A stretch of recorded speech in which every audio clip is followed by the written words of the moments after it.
Hello everybody, my name is Shortline614 and we're gonna get right into it.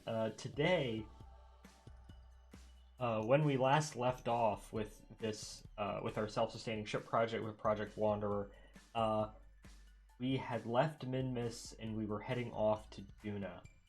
Hi Ryan.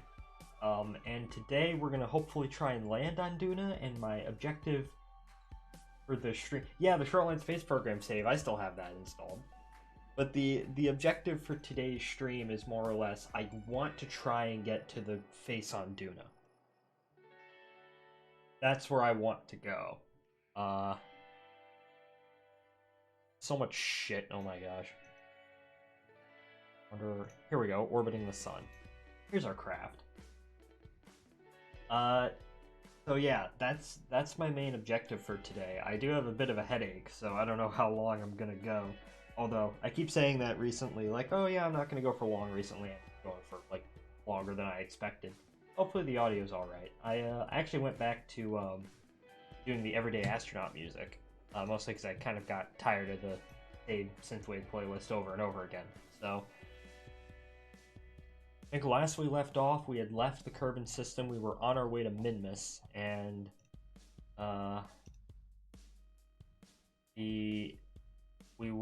we have an encounter with, or we are on our way to Duna. Audio is very good, nice. We have an encounter with Duna, although don't know how good that said encounter is. Oh, of course there's an advertisement.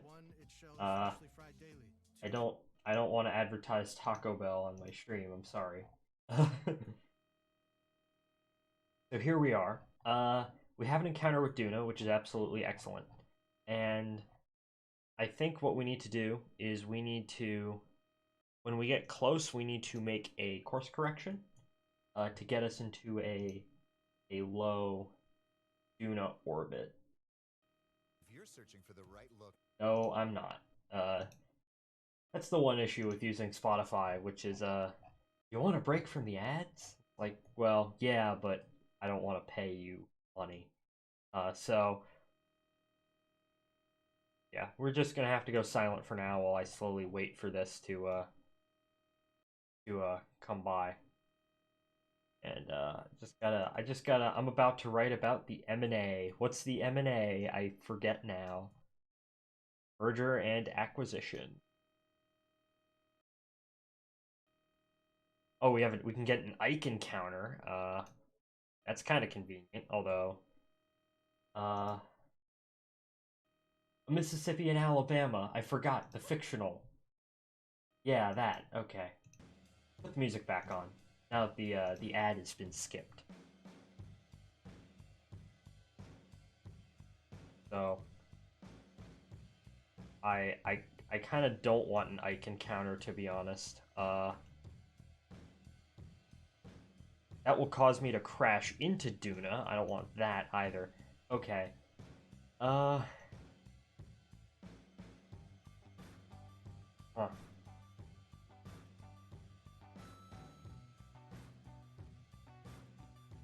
I don't want to go retrograde around Duna either. That's kind of... That Ike encounter is really fucking us up, to be honest. I might just have to deal with it. Oh hi Star. I was gonna send the stream to you. Hope you're well tonight. I know we're continuing with the KSP binge, but until KSP 2 comes out, and then I'll play some other game. But I hope you're doing okay. I don't know. Flood will probably join, and I don't know. Who knows who else? No one else that I know of is streaming KSP right now. So I've recently been trying to make more of an effort to... That maneuver note just go away? Yeah, it did. I've been recently trying to make more of an effort to raid people. So I raided Radio Free Kerbal. Gifted me a sub. Apparently I was his 200th follower, which is pretty nice. Thanks to him. And then, oh, I forgot his name. The Local Loaf, who he streams KSP fairly often too. Although, I will say once we kind of get done with a lot of our KSP maneuvers, I kind of want to As I said, I kind of want to go back to Slime Rancher because there's still a bunch of things in that game that I have not done. The Local Loaf, yeah, that's his name. And then I don't know. There's just so many games in my inventory I've just never played. I want to play Subnautica. That's a game that I have. Oop. Fuck.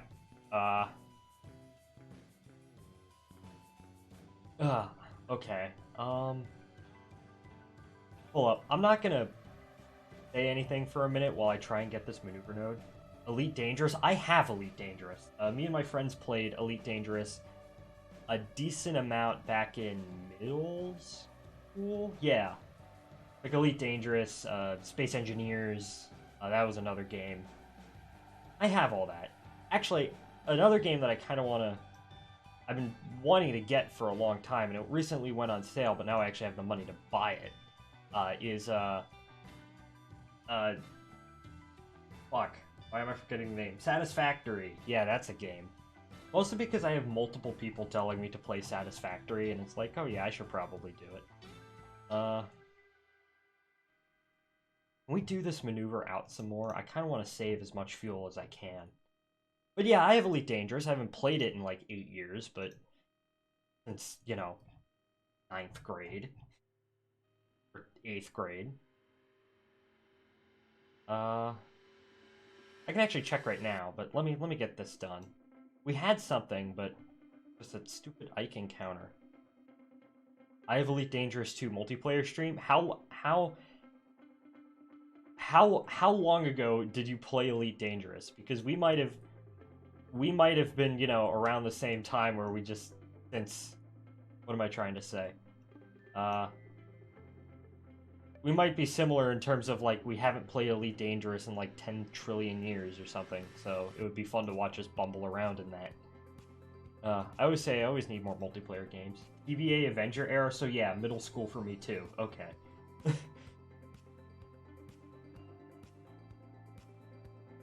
So middle school, yeah, literally 9th grade. Ooh. There we go, that's...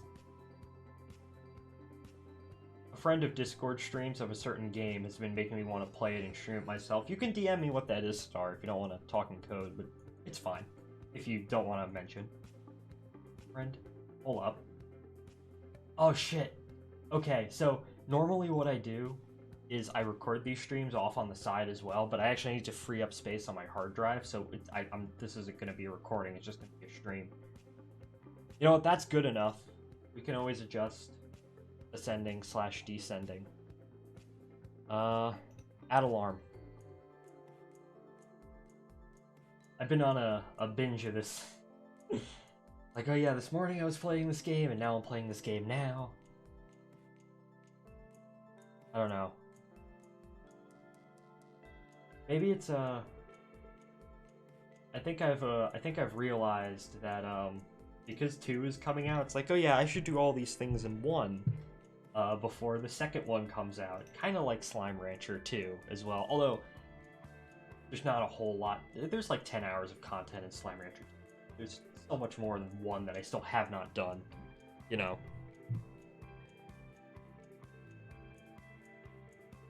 Oh, okay, that's fine. The game is Hogwarts Legacy. I have heard nothing about that game. Because this piece is due for a school magazine, I'm going to get a crack on it. Godspeed. On the spacing. Wait, you're writing something about your fictional for school. Based. I mean, I've done that before. 56 days, okay.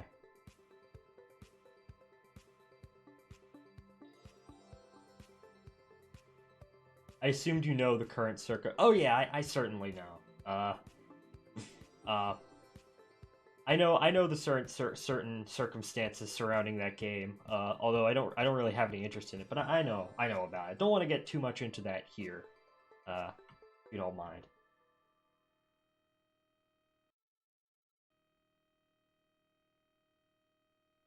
Huh.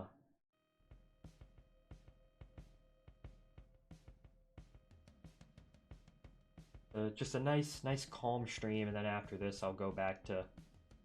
Well, I'm gonna be streaming for like a good, hopefully for a good 2 hours. I'm getting a lot better at, I think, streaming for longer. It's very good.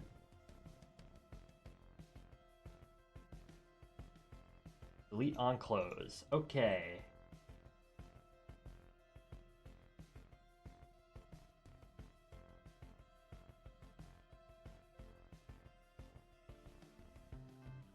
All right, I'll get that message in a moment. Let me just do this burn.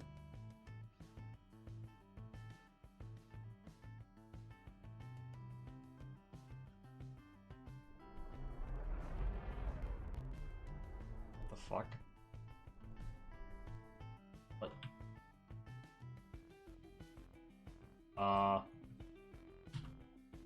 Hold up. That's not correct.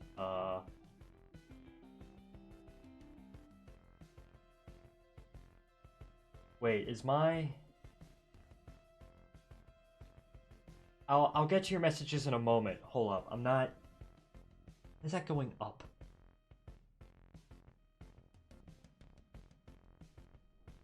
Is my control reversed? Where am I controlling this from? Oh, yeah, okay. I was controlling from the opposite... Okay.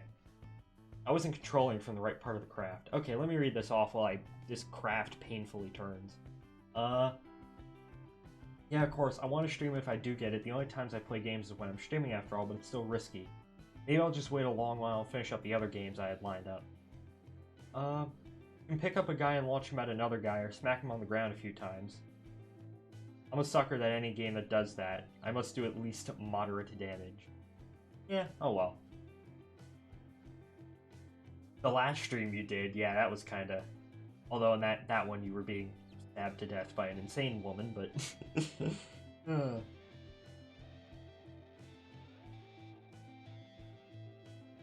As I said, I kinda want to be,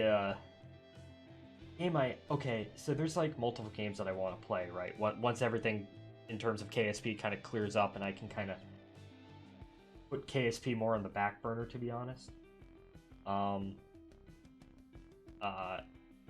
know, the what's it called? Yeah, like Terraria and Subnautica, which I am going to absolutely suck at. Just heads up now. I just realized the chat box is kind of down a little bit. It's being obstructed by the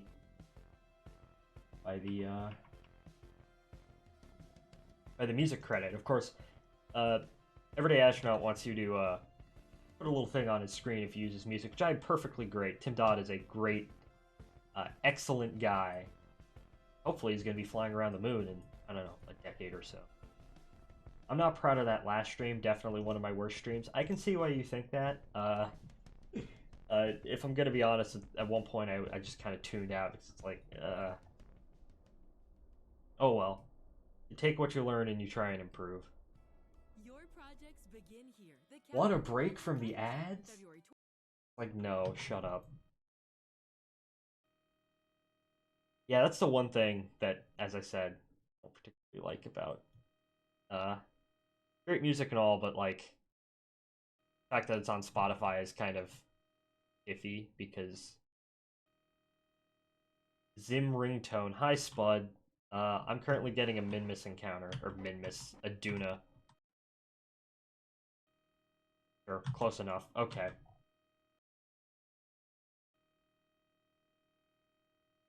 Yeah, you really need to think differently with Sako. I was surprised to know that the best bet of winning is actually trusting the person covered in blood and holding a knife. I mean, it is Yandere, so, kind of to be expected. I've been pinged. Oh, Tina's going live. Maybe we'll rate her after that. He's a sim streamer.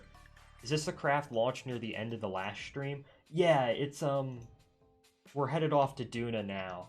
Like, you tuned in and I said that, oh yeah, I'm basically, the stream's over, like, I've basically done everything that I want to do, and now we're just heading off to Duna. Hopefully to find the face on Duna. Listen, I do really like taking photos of my craft, though. Ugh. Thus Kerman. I keep forgetting he's on here. Ugh. You take no one's redeemed hydrate, but I'm gonna take a sip of water no matter what.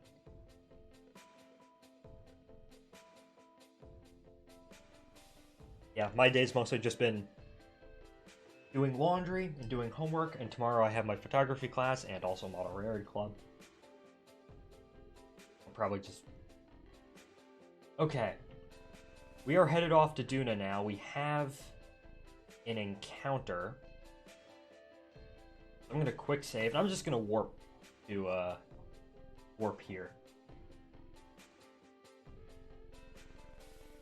Or do you actually, because I didn't see the end of your last stream, do you actually, are you gonna play Sako next week as well?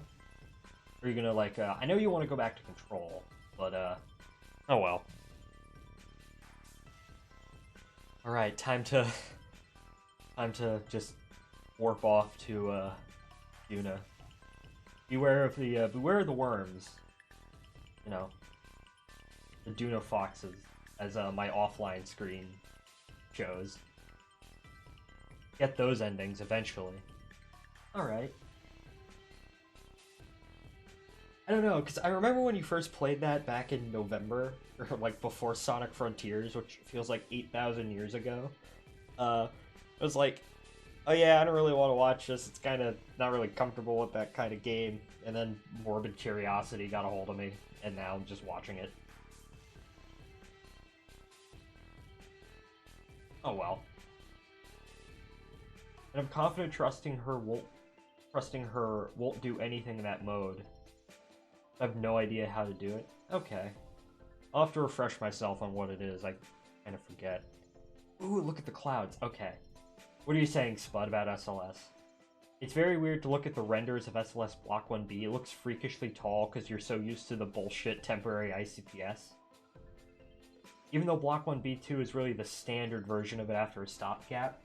I like the look of Block 1B. I like the white inner stage with the USA flag on it. I think that's really cool looking. Although I will say Ares 5 is just SLS in every conceivable way, and we probably should have built that instead, but oh well. I guess it has some shock value, but it's more or less one of those spooky first-person walking games you see a lot on YouTube. Yeah, I don't really... Like, I was never really into, like, Five Nights at Freddy's or stuff like that at all, in terms... Well, I guess it's not really a walking sim, although I guess the more recent game kind of is. I'll music play it a bit, but oh well. It looks so jarring. Yeah, I'm gonna have to fork out money for a Block 1B model to put next to my Block 1 model. Okay, that's enough SLS funny for now. Orange Rocket good, that's all I'm going to say. But we are on our way. Aki. Let me trust the person who stabbed me regularly leading up to this. Ugh. I mean, Saki was just being, I don't know if Saki's a dude or a girl, but girls don't exist on the internet, apparently. So, I'm just gonna assume he's a guy. He was just playing around, I think, but oh well. At least that's the impression I got. Alright, we are at Duna. We are here. This will be, I guess I'm kind of touchy. Yeah, that's... I mean... Oh well. It definitely doesn't mean that, I'm just taking it hard. No girls on the internet is genuinely harmful. I don't disagree, I'm just saying it is kind of a dumb, stupid, you know, dumb, stupid joke. Because I don't actually know the gender of the person that we're talking about. Yeah, but I guess he's a guy, so... It's just a dumb joke. If you take it seriously, then yeah, then that's an actual issue. But if it's just, yeah, I know it's kind of hard to you know it's a joke because I'm like you can hear the inflections in my voice or something like that. But you know, they're text on a screen. That stuff kind of gets lost. Ugh. I get you. Yeah, it's all good. Anyways.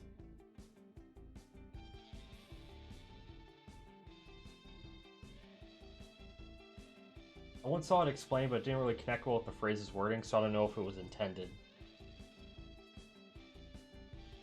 Oh well. There are girls on the internet, that's, you know, I think blatantly obvious. But I don't know what kind of person actually thinks that there aren't. That's... Oh well. It's more or less meant to prevent people from getting distracted by a person's gender and treat them the same way you could think of anyone else. I mean, I guess. I guess so. Yeah, because, I don't know.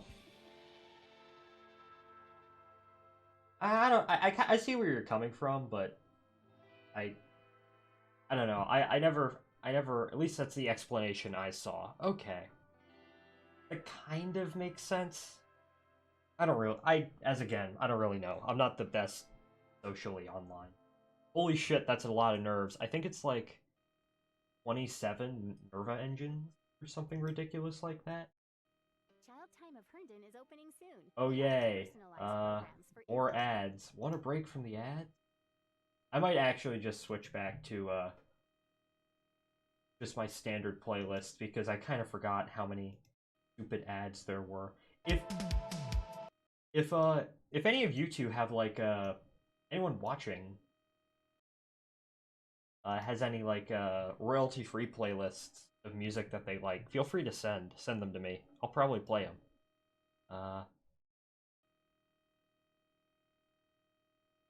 Gotta...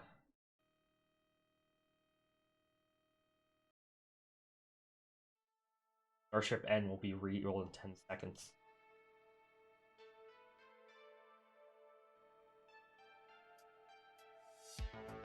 Yeah, that's better.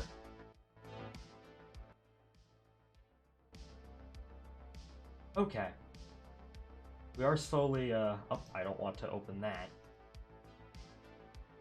We are slowly making our way into Duna orbit. Where is... Periapsis is in 2 minutes. I haven't actually seen Duna with Parallax installed. I do have it. I have been here with stock visual enhancements, and that was an adventure.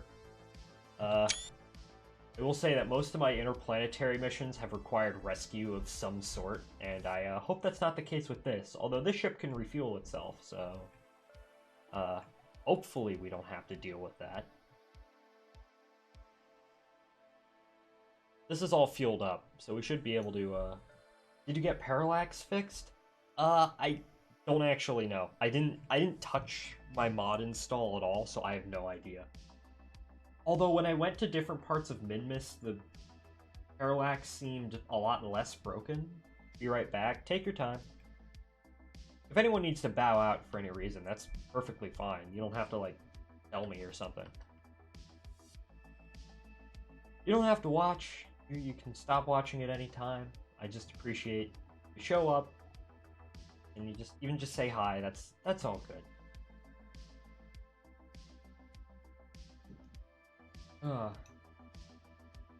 Okay.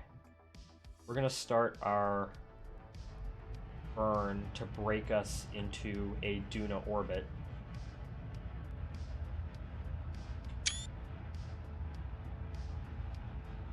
We'll slowly just slow ourselves down.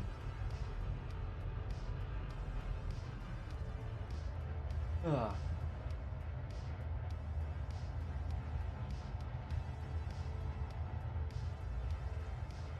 think it's in my water again.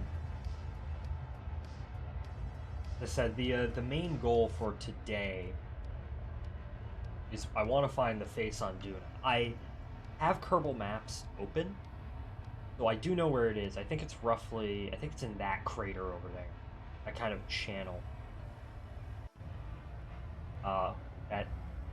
So the last big Duna mission that I did, I just landed in a random spot. I didn't, like, although I did end up driving to the South Pole. I can show you that save, you know, maybe later, but...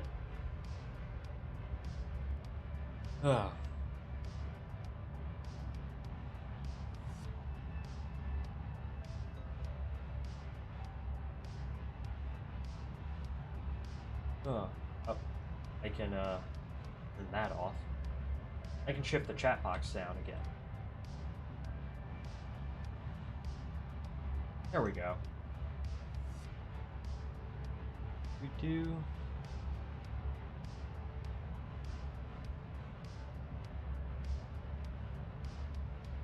Probably not the most efficient way of doing this, but oh well.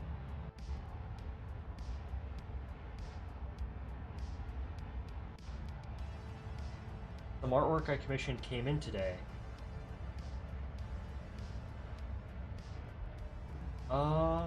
Yeah, go ahead. The one that I'm getting hasn't come in yet, but I'm still keeping with the drawing grind. Drawing the main character from Slime Rancher as part of my weird ongoing obsession with that game.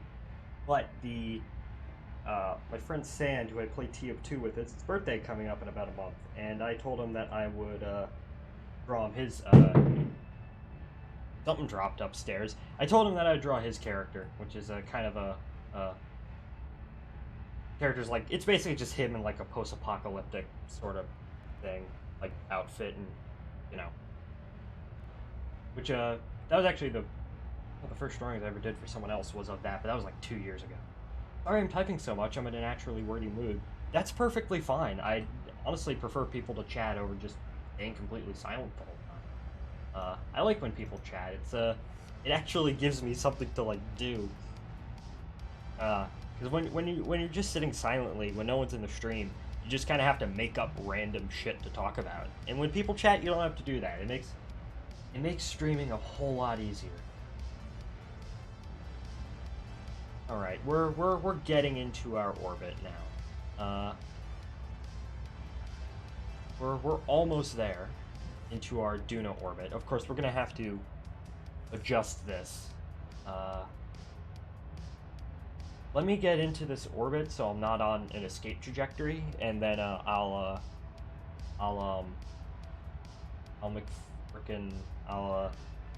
my brain is collapsing. I'll check what you sent me. Okay, we're in an orbit. It's not the best orbit, but it is an orbit. Ike is perfectly equatorial. Yes, it is. Free commentary is kind of hard. I would have thought it would be better since I drone on so much, but it wasn't the case.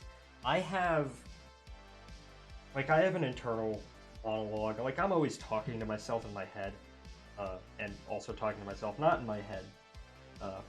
Mom will actually yell at me a decent amount of times, saying, "Stop talking to yourself," and I just can't do it. I'm thinking, oh yeah, if the amount of times I talk to myself in my head about whatever, I mean, oh yeah, I'd be great at, commentary, but it even is kind of hard, and I've been doing this, I've been streaming, I guess, seriously-ish on kind of a regular schedule for, 6 months now? And then I've been, the first stream I ever did was, I think January 2019, and even then I had YouTube channels going back to when I was, the early 2010s, when I was, I don't know, or whatever. So, I think you'd be good at it, but oh well. People tell me I have a good commentary voice, and I don't hear it. Alright, let me check what you sent. Oh, that's cute. Eeg. That's all I'm gonna say.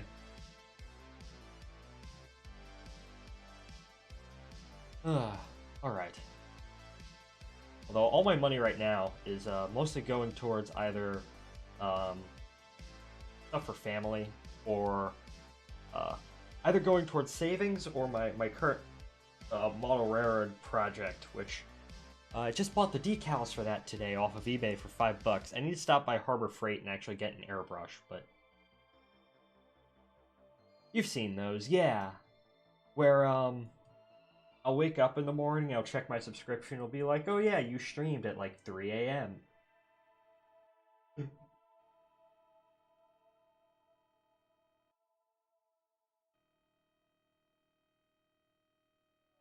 I think another thing too that you kind of have to get in the habit of, speaking when no one's around. Another thing that especially if you kind of want, because for a long time I just did random streams. I just streamed whenever I felt like it, right? And that was kind of hard because, you know, no one would show up for them because it's an unpredictable schedule. Or very few people would. But I'm actually glad that I've kind of developed the routine of an actual stream schedule. That I don't always keep to it, you know. Oftentimes on the weekends, you know, there's something that comes up and I can't stream. But you know, I think keeping to a schedule is rather nice, you know. It means people generally come back. Huh. Okay. We've gotten ourselves into an orbit. I think I'm going to get myself into a... Okay, where is exactly... Because what we're looking for today, right, is we are looking for... There's, I guess, there's a few anomalies on Duna. There's the face on Mars, or face on Duna, I guess, which is the main thing that I want to look for. There's some Easter eggs that kind of relate to the... like a Mars rover camera sticking out of the ground, but that's not really... I want to go to the face on Duna, because that's something big. Big. Big like a certain person we know. Well, some of us know. Fuck. What was I gonna say? That's what I want to go to, and it's kind of... I know where it is. It's in this area, this kind of crater right here. This kind of, it's like an outflow channel. Needs to lose weight. Maybe. It's in this kind of outflow channel, area over here.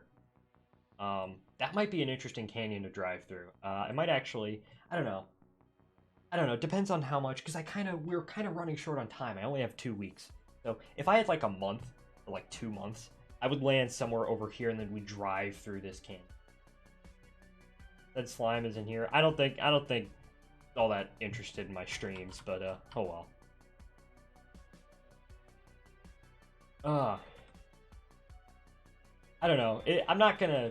There's very few people... Oh, my clock's going off. There's very few people I send the streams to, and if they show up, like, I only really send the streams to the people who I know are probably going to show up. Well. Oh, there we go.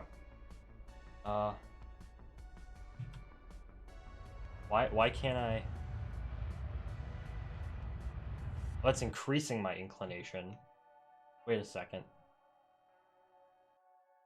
Okay, yeah, that was increasing my inclination. Never mind then. We're gonna have to warp around this 14-day. Offer food and shower. Thanks for streaming if I don't get back in time. No problem, Stars. I always enjoy when, well, I enjoy when anyone shows up, but I enjoy when you show up, too. Thanks for coming in. Hopefully I'll still be streaming. No guarantees, though, but oh well. Alright, so, thanks for tolerating me. No, it's all good. Tolerating is kind of a negative word to use, though. Oh well. Alright, so, we're gonna find the, we are going to... Hold up, I gotta test something. Am I pointed in the right... Yes, I am. Okay. We're gonna warp to the descending node. And we're gonna get into... I want to get into an orbit around the equator. I don't know why, but it won't let me throttle up. It won't let me, like... Because, like, X, like, cuts your throttle, and then Z is supposed to be the one that, like, goes you to full throttle, but for whatever reason, it's not letting me now. Hopefully that's not a sign of anything, you know, that big of an issue, but, you never know.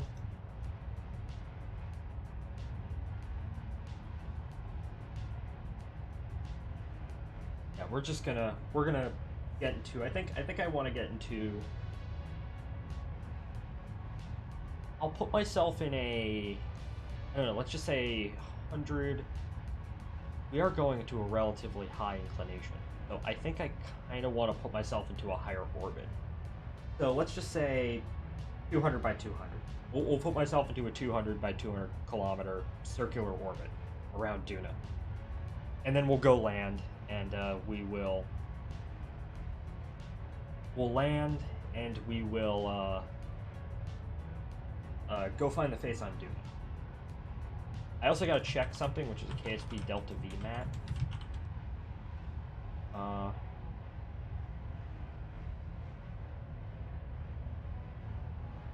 1,450 Delta V hit through the surface. Okay. I gotta be aware of that. I don't want to get myself stranded again. Although, if I do get myself stranded, I can always just... if I get myself stranded in, like, an orbit around Duna, where I don't have enough to rendezvous, I could always just send the craft after it. If we don't have enough to get back into orbit, then we have a problem, although that's not, like, that much.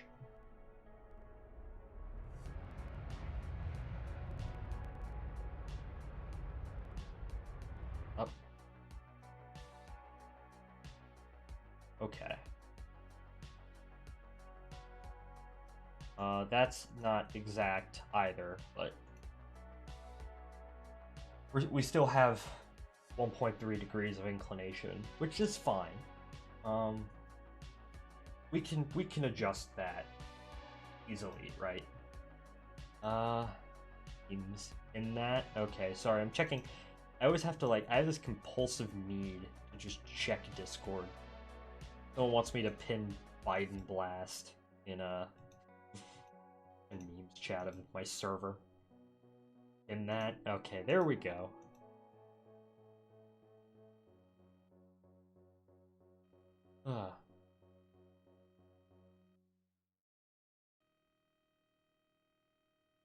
Okay, where are we?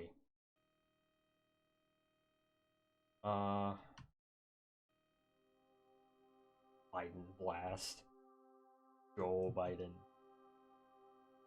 Cue Joe Biden sound effect. I don't think anyone's actually here to redeem the Joe Biden sound effect, but oh well.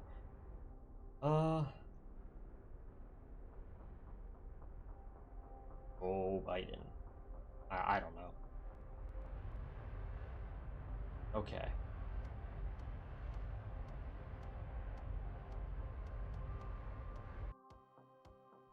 We're almost... Relative inclination preferably needs to be, like, 0, because I think Ike is in, like, there's 0 inclination for it. It's not in an inclined orbit, like, at all. So, at least I don't think. Oh, there we go. Okay. Now what we need to do is we need to get ourselves into our 200 by 200 orbit. The space plane would be useful if air-breathing engines could actually work on Duna, which they do not. Only 2 places where air-breathing engines work, which is Lathe and Kerbal.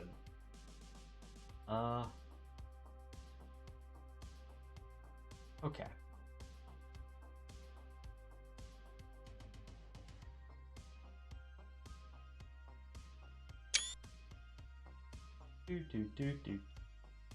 Okay. I'm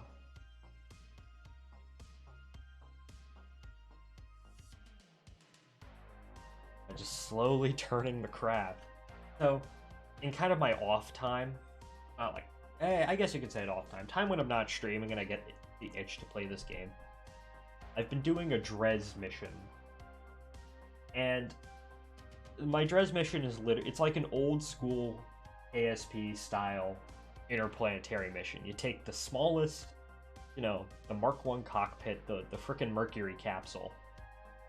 You put, basically a collection of jet fuel tanks on the underneath and 1 Nerva engine. And your Kerbal goes out on an interplanetary mission that lasts like a decade and just stays in that one tiny thing. And the only reason why I went to Dres is because at the end of the last stream, we were looking through the list of anomalies. And I found out that there is a crashed Tesla Roadster on Dres in reference to the Falcon Heavy test flight. almost 5 years ago at this point, which I find utterly ridiculous. I remember watching that on my stairs in like 9th grade. But oh well. Might have even been 8th grade. I don't even remember. Early high school. But the like, oh yeah, that's interesting. There wasn't a whole lot of information on it. I don't even think a lot of people would even realize they had put it into the game. I really couldn't find much on it. I'm like, oh yeah, that's cool, I should go. So I put together this mission, and I thought I had enough Delta V, and I got to Dres, and I just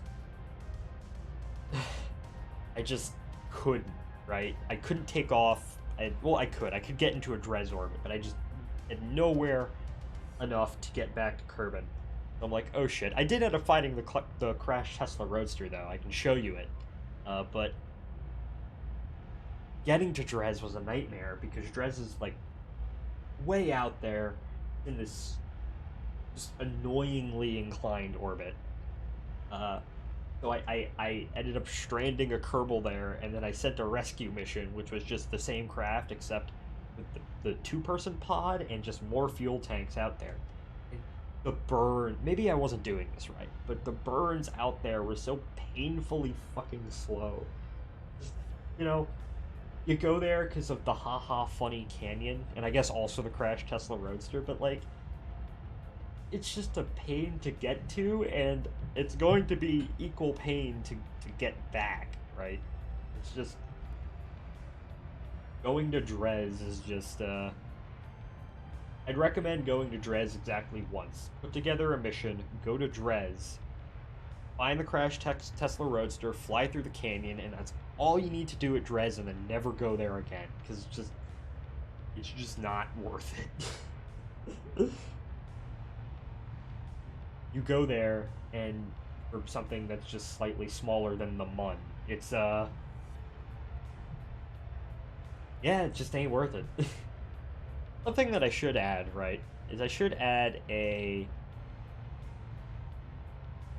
because we're not going to Dres, I'm sorry. Duna Jewel transfer window. It's in 1 year, which we have plenty of time. It should be like way more than enough. Here we are slowly getting into the orbit that I want to. I said 200 by 200, so.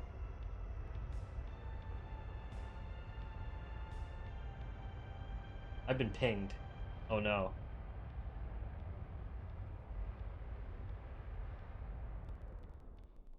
Alright. 198.8 by however long.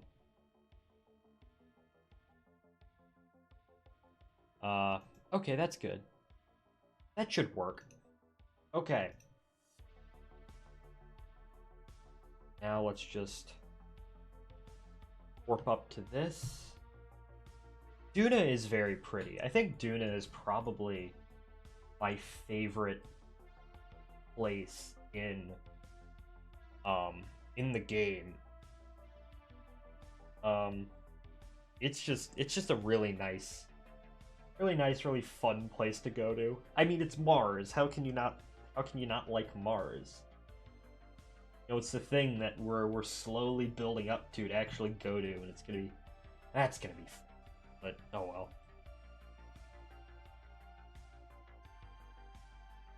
well. Okay, now that no one's here, oh well.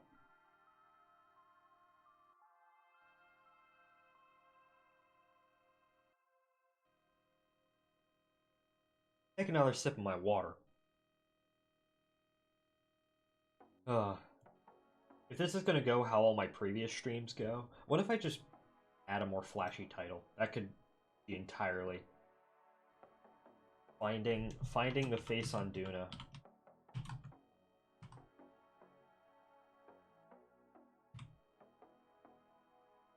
Let's update that and see if anyone else bothers to come in. Hey, catchy title. Oh well. Okay.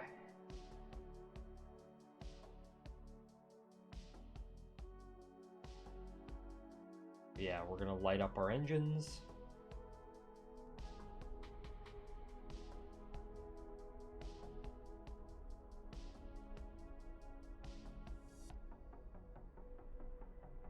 And we're gonna get ourselves into our 200 by 200 orbit.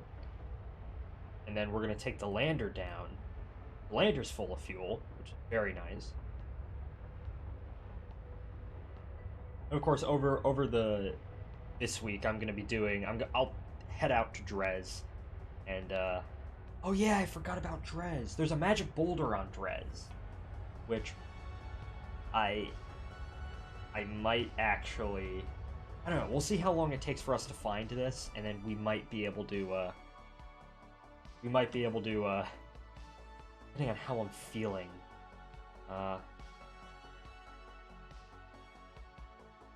Depending on how tired I am, I might go ahead and go to.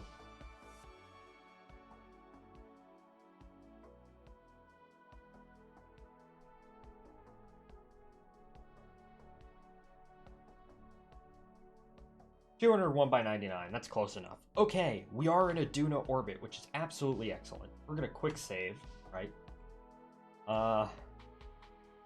And well, where are all of our Kerbals? No crew in there. Is there any crew in here? Crew? No? Okay. Like going to the Mun, going to Minmus, that's fairly, like, mundane shit, right? Like, everyone's done that. But well, I don't want to say everyone, but those are relatively easy places to get to. Duna, let's actually undock our craft, right? Duna is actually going to be rather interesting. I don't exactly know. Roll from here. This is going to be more interesting because this doesn't have a heat shield. But if we come in slow enough, okay. We need to go there. So, the first thing I'm going to do, what is it, Action Group 5? Yes, it's Action Group 5. I'm going to start by putting myself into a lower orbit, right? Just a slightly lower orbit, not too. Just light up those engines, kind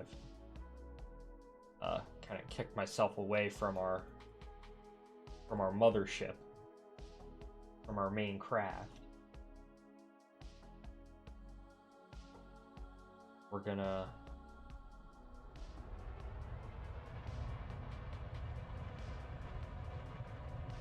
put ourselves into a orbit that's kind of like that, right? And then what I gotta do is I gotta burn like that. Hold up.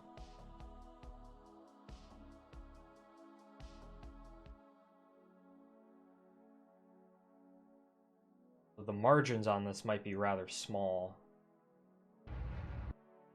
No, not like that. Okay.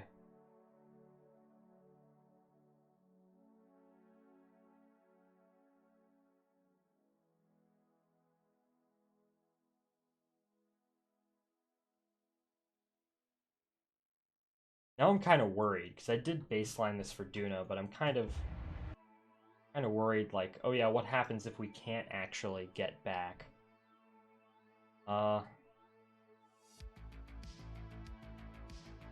well. We're gonna go and find this for now. I'm not gonna worry, like, too much.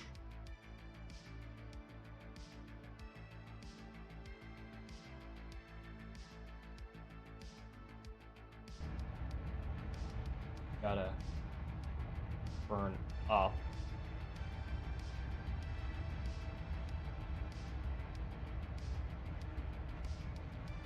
They are nuclear engines. They are rather efficient.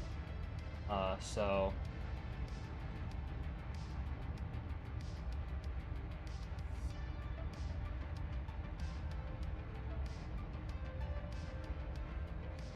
and to be fair, like, the atmosphere is going to slow us down a fair amount as well, so. Okay. That's where we want to land, roughly in that area. We don't have, it would just have to be in the general area, remember? We have a rover. I don't know what the atmosphere is. What is, like... The atmosphere is at 50,000 meters, I think.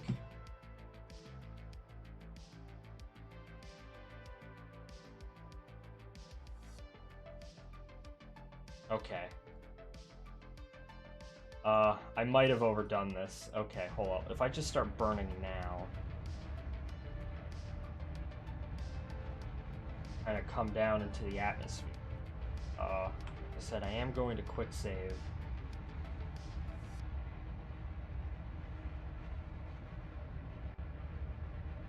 That's where we want to be. We are overflying it a lot, though. Okay.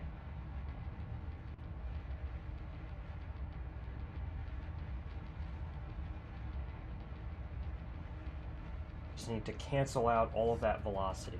We do have parachutes. Remember that. That antenna... I am going to retract that antenna. That is going to get blown off.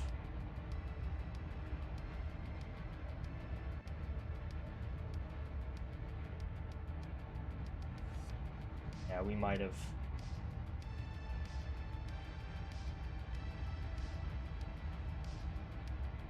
We might have, you know, overshot a bit.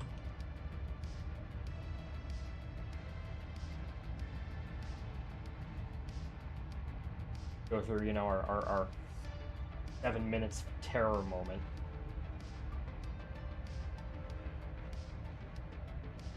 You know, it's going to be interesting, because what, like, a signal to get from Earth to Mars... There's a rather significant time lag. It's not like hours, but it's not like, you know, a couple dozen minutes, too. So... It's, like we are coming down in the area that I am intending to come down in, which is very nice. Obviously, I can't... 60 kilometers up, I can't see it. And the atmosphere is going to...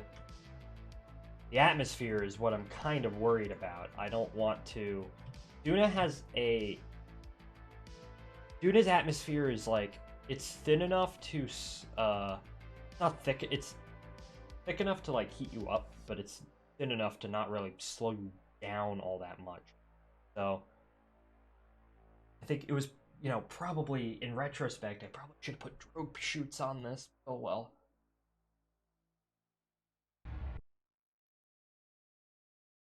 As long as we have 1,400 Delta V remaining, we should be good. So, alright. What is it? Here's our temperature overlay. We aren't even in the thick part yet. Once we hit, like, the thick part of the atmosphere, are... Ugh.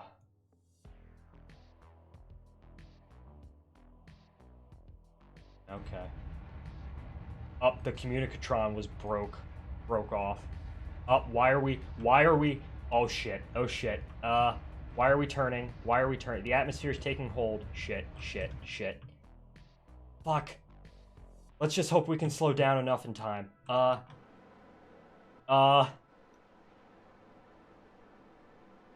Fuck, we're going to crash. Unless we can somehow slow down. We are falling like a rock. Okay. We're not going to make it. I'm sorry. We're going to die.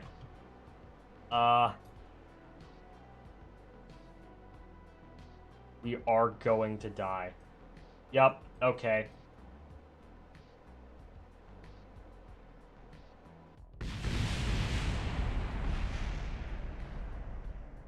It worked well in testing.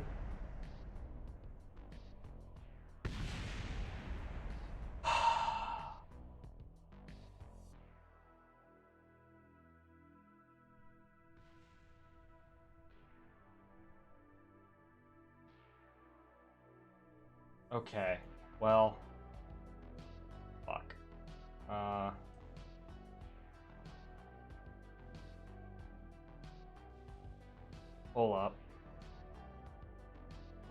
We are going to try that again.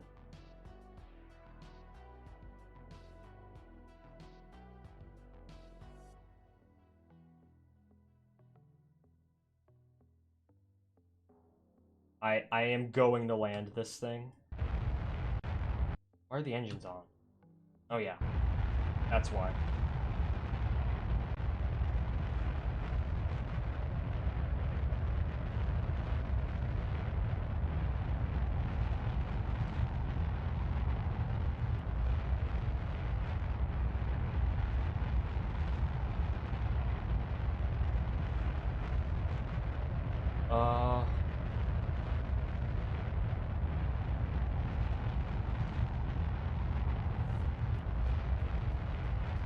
Okay.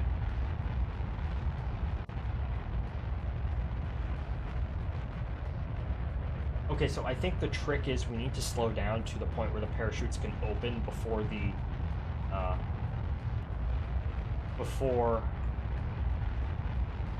basically before the aerodynamics take hold and we just die.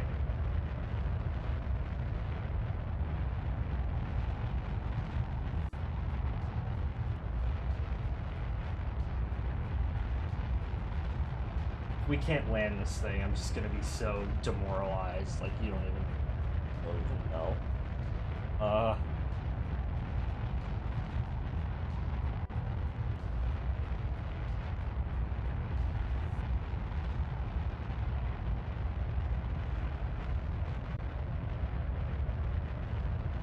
Okay. I'm just going to warp down into the atmosphere. Okay. And now the trick is basically we effectively need to slow our velocity to like 0, right? So if I quick save now,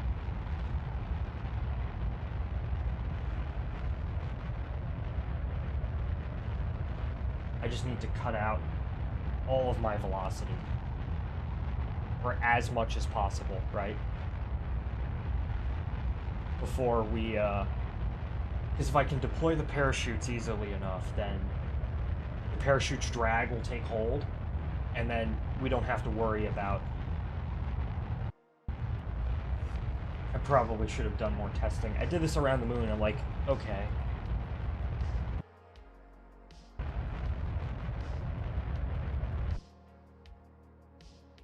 I think it's also because, you know...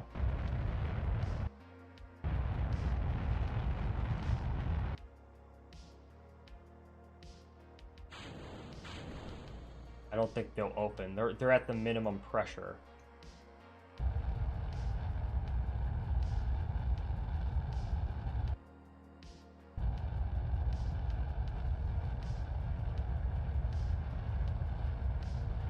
Okay.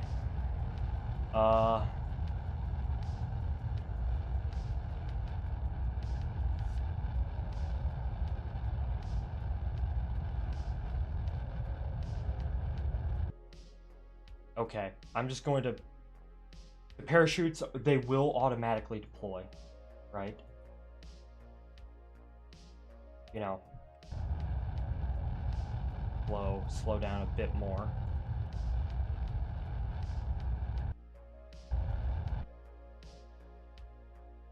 Deploy mode when safe. Not safe right now. Okay, we're at 16. 16. Hello, I'm back, although I might leave again in a bit. You missed me slamming fucking head first into the surface of Duna. There they go. Okay. Okay. Moment. Yeah. Okay. I'm like... I for a second, though, I thought that this wasn't going to make it, but we're gonna make it. We are going to make it. I don't know... Yeah, what the fuck? Okay. Yeah.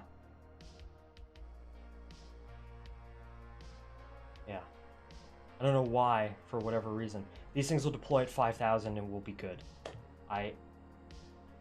Okay, 5,000? They should deploy. They're deploying. Come on, correct yourself. Correct yourself. Yep, okay. Shit. Okay. Oh my god. We're actually gonna do it. We're actually going to land on Duna. Okay. That was... That was the most nerve-wracking descent I've ever done. Oh my gosh. Star had to leave. He's gone. And I guess so was Ryan, but no one saw that. Okay. Land. Looks like we will come down, and we will have enough Delta V to make it back into orbit. Okay. Excellent. Excellent. Ah. We just gotta pray that we're coming down on a nice flat area.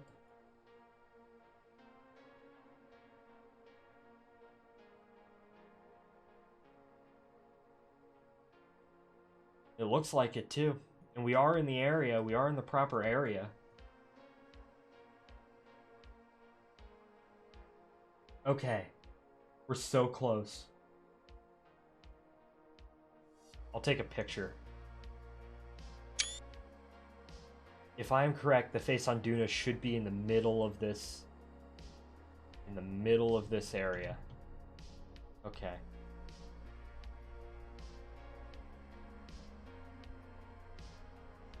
Okay, looks like we are coming down in a flat area.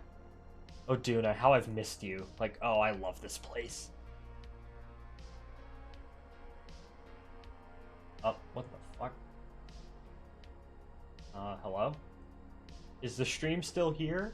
I guess my monitor decided it needed a refresh. Okay. Yes? Okay, excellent. Okay, moment of truth.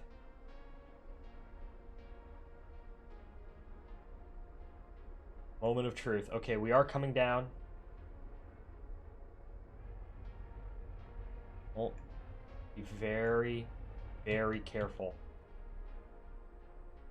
Let yourself fall some more. Oh, we are up. Contact light. Engine stop. Look at the clouds surrounding us. Oh my gosh. Hey!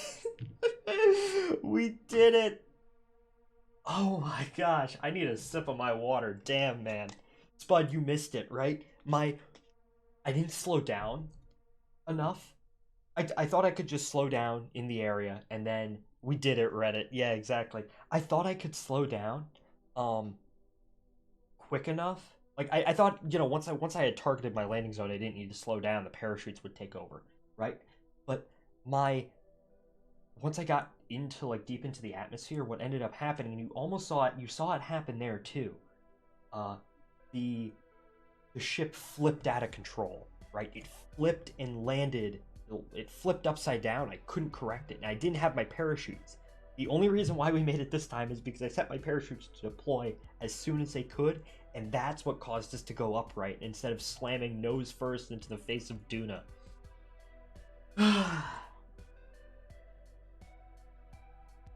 swear, you do not know. That was... Oh, okay. We did it. We did it, Reddit. We landed on the funny planet. Okay. Our antenna ripped off, but oh well. There's never not going to be someone in this craft. I don't even know why I have it. Okay, who should be the first? Sus was the first. Val has already been... I think Jeb. It's only appropriate that Jeb is the one to kind of head down to the surface. I think he'll head to the face as well. Alright. Alright. You know, I can just disable that now. So he's coming down the ladder. Oh, I'm so happy. Damn, man, this has been a roller coaster of emotions just getting here. This entire project. Okay. I don't know, any fancy words? No? Look, he's so happy. Okay. He's been here before.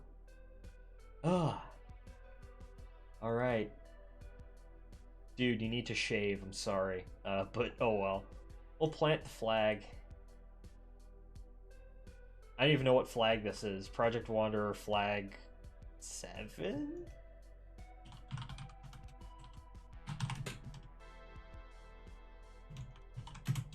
Flag 7. Duna. We made it. Hey, okay. I'm gonna have them all pose in front of the flag. Okay, I'm gonna get all my Kerbals out for this occasion. Let's get, who hasn't actually been out before? Let's get Saunter Blugger Thumpter Fumpinshire Kerman out. Oh yeah, I forget, for whatever reason it didn't set Jeb's spacesuit, so his spacesuit is different from everyone else's. Oh well. I don't know why this guy's here. This is the Kerbal that you suggested, Spud. That you redeemed. Ah.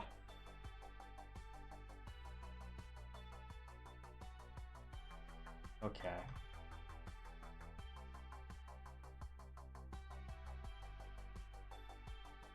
Okay. Who else? Us Kerman, he's already been there. Ludden. We'll get Bill out. I don't think Bill has done... Well, Bill was there with, Bill was there with... Oh, shit. Bill was there with, Val. On, Why are all of their spacesuits different? I don't understand. Oh,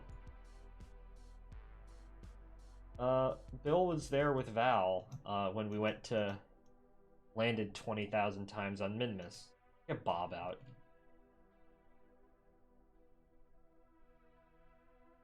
If I just activate my jetpack, it's slow fall. Why are all there... Okay, yeah, it's my mistake for setting all the spacesuits to be, different things.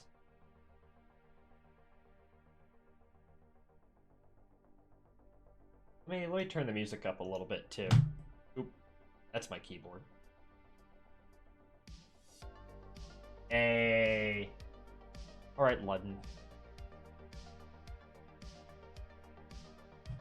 Ludden Kerman, one of the Kerbals of all time. You have people on the other side of this flag too. Oh, Parallax Duna looks so nice. Parallax Duna is a lot like, I don't know why, it's a lot less red. It doesn't look as, you know. And we should have them all be on the same thing, same side. It doesn't look as red as, you know, stock Duna. It's kind of more faded. Oh well. Watch out for the worms, guys. You don't want to... Your foot patterns can't make any rhythm. Otherwise you'll attract the Shai Halud. I don't know. Go mine for some spice. I don't know. It is Duna, after all. There needs to be, I swear, if there's not a sandworm in KSP2 that's an anomaly on Duna, I'm gonna be so disappointed.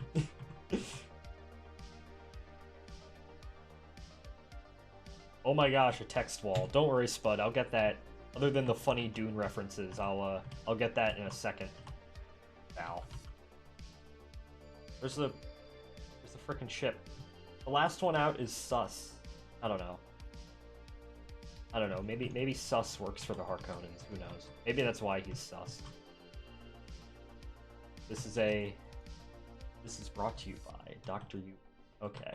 I should just stop with the Dune. Sorry, I'm on Duna, and I just have to talk about Dune, because Dune is a great book. But, oh well. Alright. Hey, that's a nice picture right there. I'm remembering a short story I read about once the first humans on Mars. The idea was that NASA planned for the entire crew of 6 to step off the ladder at once, and no single person was entrusted with the first human. But then as the platform lowered, someone tripped and fell to the surface. The whole story is about the subsequent questioning and congressional hearings surrounding the accidental first person on Mars and whether they did it for attention. That's interesting. That's a for all mankind moment, although in that universe, you know, wasn't the first person on the moon, that was Alexei Leonov. There was also a really old, like, Mars Direct animation that I saw that also had something like that. Like, they had a robot put out a tarp, right? They all they all hopped off at once because it's supposed to be like kind of an international thing. All right, we did it, boys and girls, if any girls are watching. It is time to. It is time to go find the face on Duna. Now, who should be the guys? Val's already been to Minmus, right? Along with Bill. I think. Ludden and, well, they've all technically landed on the Mun, but I think Sus and Ludden were the ones to go to the Mun Arch. So, and I kind of have the requirement that there needs to be an engineer. So, I think I'm going to have Jeb go. Right? I'm going to have him go. Actually, did I even put like a probe core on this, or can I not? Oh yeah, there's a probe core on this. Okay, it's time for the rover deploy. That's a rather interesting story.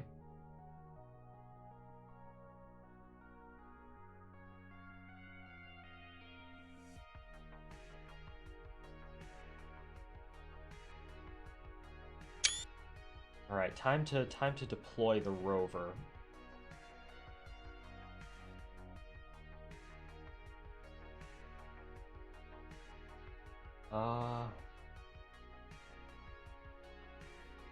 So what now? Well, we deploy the rover, and then we have to go find the face on Duna, because I landed it in this crater because that's where the face on Duna is. I've never been there, right? A lot of this entire, I guess, program is just me going to places I just have not been. So I mostly just say that I've been there.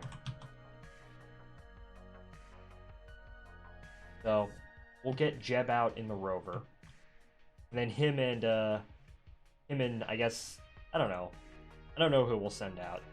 Probably Ludden.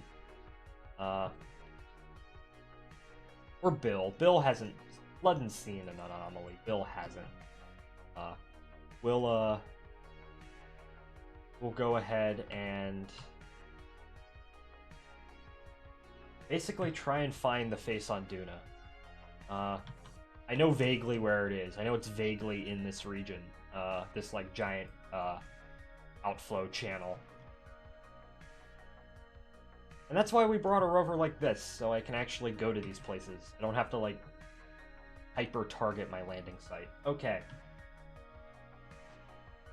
So it is now time for us to embark. I think, if I recall correctly, it's like directly in the middle of this. So we kind of need to head up in this direction. I think the biggest issue is actually just going to be us getting up that hill. But it is now time for us to actually, you know, go and find it. Oh yeah. Now, where exactly did we land in? Like, the body. No? I don't even know what biome we're in. Oh yeah, I can check with this. We're in the Northeast Basin. So, sit back and relax, because now we're just going on a road trip. That's literally all we're doing. I have done... I forget the antenna broke off, but oh well. I've done... You know, I've done Duna road trips before. I drove from the equator to the South Pole and back with a really good rover. A lot bigger than this, but and that was pretty fun. Yeah, now it's just us setting off to find this anomaly. That's what we're here to do. I forget what IVA view is. Pull up.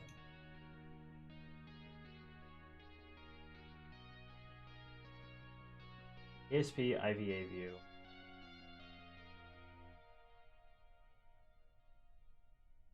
Hold up, let me pause.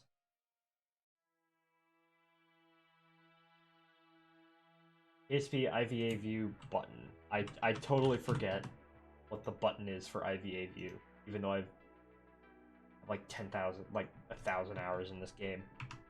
Probably more. That's like switching between intravehicular activity. Hold up.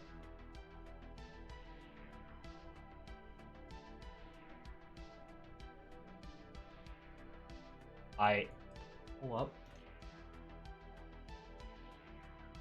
ASP. How to exit first person? I could just go this. Okay, here we are. I once saw a stream that was like, it was like the lo-fi music, right? But it was just some guy driving around the mun.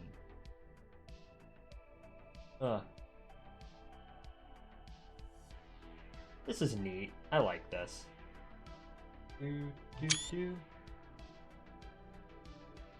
That's cool. Yeah.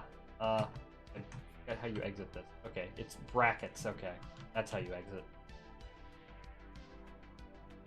And we can put like, disable mech jab, disable Kerbal engineer.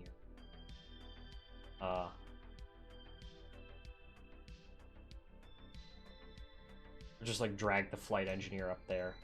And the surface scanning module, we don't even really need that either. Matter of us just slowly going. I do really like this area. As I said with a lot of places, like, this would be an excellent place to set up a base. You know, this really cool, like, outflow channel. Obviously, this used to be a massive lake of some sort. Like, if you look at the geography, right, you can easily tell where the seas once used to be. I think it's like on top of there. Yeah, we're gonna drive for a while. Just sit back and relax, and we're gonna. It's gonna be a while until we actually find what we're looking for, and then we have to drive back, of course.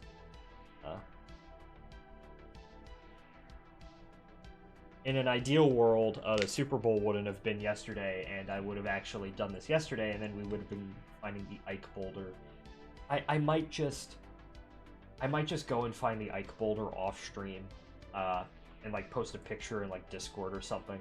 But something I'd like to do on stream, but I just don't have the time this week or any week.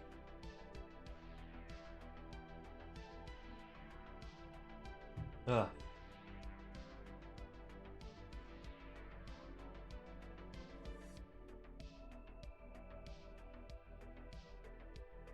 Kind of in the center, like right there. I don't know why it's absolutely sluggish going up this hill. Gotta adjust the traction control too. Yeah, kind of like over there. Let's just get to like the center, like where I roughly think it is supposed to be, and then we'll go and like try and look for it directly.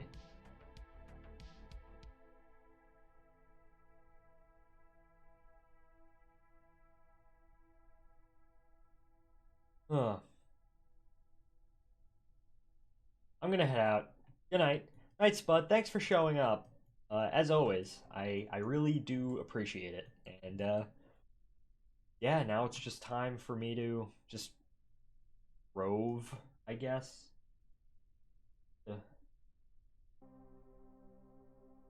Oh, there's a new music playlist. This is copyright free, right? Yeah, it is.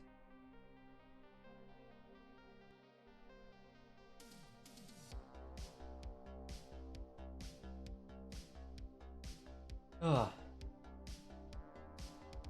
Can we actually look for it from here? I don't think so. I don't think it's in render range.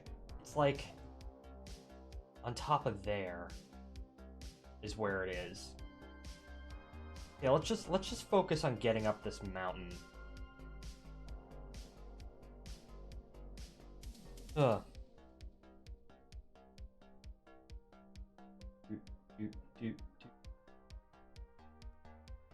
Yeah, rovers are fun. I really like them. You know, if I guess another... I guess, like, if you're covering a long distance... Now I really think about it, right? You know, if you're covering a long distance, rovers are neat and all, but rovers, I think, only really work in, like, short to medium distance. You know, short distance, if it's, like, you know, a couple hundred meters, you can walk, but typically anything over a kilometer, you probably want to have a rover. But if you're driving, like, halfway around a planet, then you're probably either better off, at least, like, in terms of Duna, right?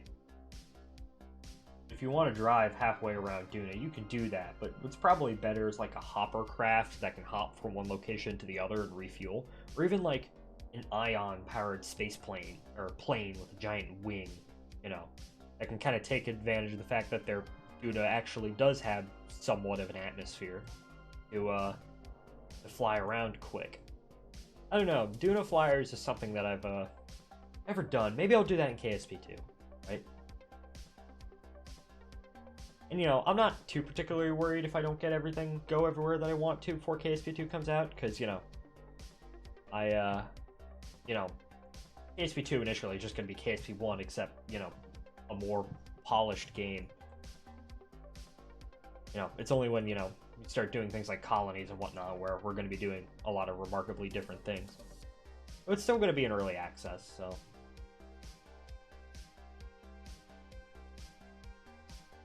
Ugh.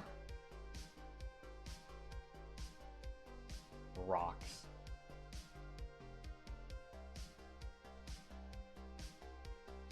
Where is it? We have to go up this hill. I have no idea where this thing... Well, I have a vague idea of where it's supposed to be. It's supposed to be vaguely up there. As I said, we just have to just drive up this hill. Although, I was talking with Star earlier about commentary. I have no idea what to talk about right now. I guess I can talk about the other Duna mission that I did. I recorded the whole thing, and I meant to make a video series on it. I just didn't have the time, but my previous, like, large-scale Duna mission, right, it was a Mars Direct recreation. Kind of Mars Direct, not exactly. Mars Direct inspired. Where I had my first launch, which was my big rover that I intended to use on the ground with all the scanning probes and whatnot. And that made it down successfully. And then the second one was the habitat. You know, you land the habitat next to the rover. Or no, the second launch was the Earth return vehicle. You know, I set down in an area that supposedly had a lot of ore, but I didn't design the Earth return vehicle correctly, and it only fueled up a little bit, right? And then I set down my hab, you know, with my Kerbals. I went off, drove halfway around the planet, and then came back. Drove to the South Pole and back. Not even the South Pole, just the ice caps. And then I came back, and then I discovered, oh yeah, my Earth return vehicle, in this one particular area, it does not have enough ore to fully fuel this up. I was also using the small ISRU for what it was worth, and, you know. I'm like, well, shit, okay. So, what I ended up doing... Excuse me. My initial idea was I would just send an updated version of my Earth return vehicle, but what I ended up doing, right, is I think I ended up sending, like, a rescue craft. I had two options. The first one was to... My Earth return vehicle still had a little bit of fuel left in it, but it wasn't enough to actually make it back into an orbit. So... Or maybe it was. I don't even remember the details of it. I could go back and look, but... I stripped the Earth return vehicle, literally. I pulled a Mark Watney, literally. Because this is exactly how it actually went down in the book. Or just, you know, toss absolutely everything that you need that you don't need in order to, you know, get the craft light enough where I could get it into orbit. And I think that actually worked, albeit barely. And of course I had to do that with, excuse me, I'm getting tired now. I had to do that with actually the prototype for that lander as well, if you recall. And then what I did is I effectively sent out a rescue craft to kind of go into Duna orbit, scoop them up, And then, like, halfway through, I'm like, oh yeah, what if I just land on Drez? I have way more enough Delta V. So I landed on Drez, too. Not Drez, I mean, Tylo. I always confuse... Not Tylo, Ike. Sorry, too many gray balls of rock in this game. I landed on Tylo. Or, I mean, Drez. I mean, Ike. I've made that mistake twice. Yeah, I recorded the whole thing, and I started editing it, but I just never needed it as a video suit. One of those many things where like, oh yeah, that would be a fun adventure to tell, and honestly, it's so long. The fact that I can't even remember details, this was like last year. Oh hi, welcome back, Star. You missed me, crashing, face first into the surface of Duna. My first landing attempt didn't go very well, and I ended up dying, but then I just reloaded and the second one went better. And now we're just roving. We're just driving. Comfy driving stream. Let's go. Trying to find the face on Duna, which is somewhere over here. Hope everything went well with you with your dinner. I ate dinner tonight. I had part of a shepherd's pie leftovers.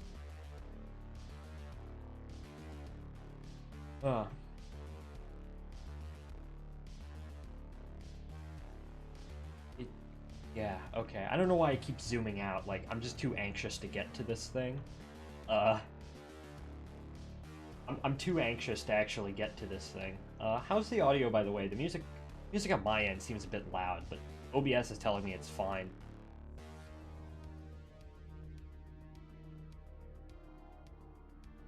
You know, depending on how long it takes for us to actually find this damn thing, I might actually do the drive back off stream. Because as I said, I only have I think exactly 2 weeks.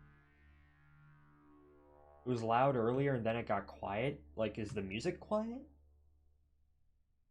I think the current track is ending, so I think it's switched to a different...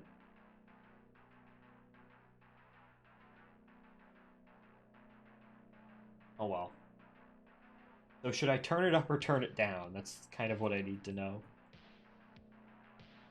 Huh. You know what, I'm gonna brake and I'm going to stop just in case if I like flip over and die, I don't have to drive the 10 kilometers. Alright. I think I can start pretty well on a hill.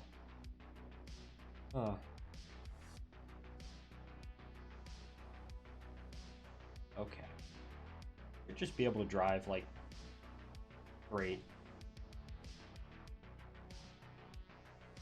Yeah, I was kind of...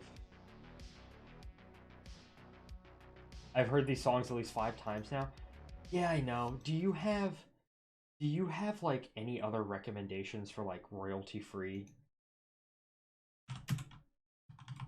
background music? Do like smooth jazz music. That's what I used to do.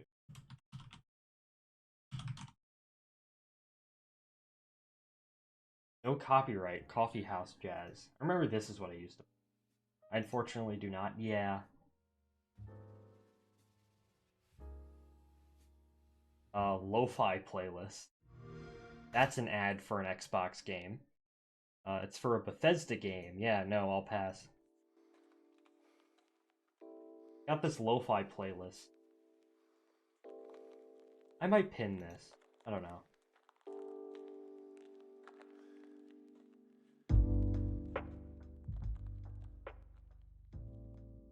How's that? Yeah, I kind of got sick of the synthwave as well, to be honest. That's good. Let's listen to this. Lo-fi beats to drive on Duna 2 or something. I think I saw a stream where someone was actually just roving around on Duna or the Mun or something with lo-fi beats in the background. I might actually switch to this for the playlist. This is 3 hours long for what it's worth, so...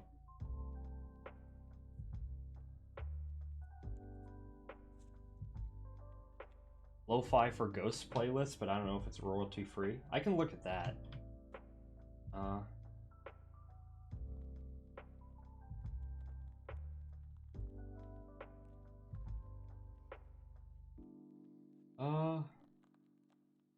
I'll look into it.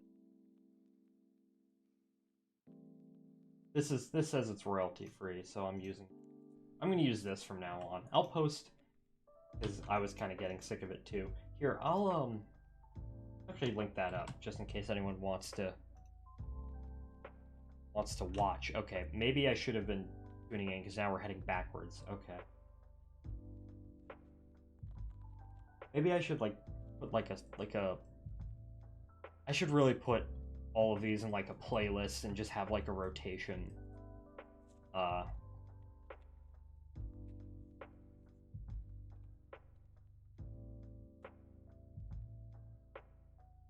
don't know. I honestly prefer background music during streams. Like, I don't know.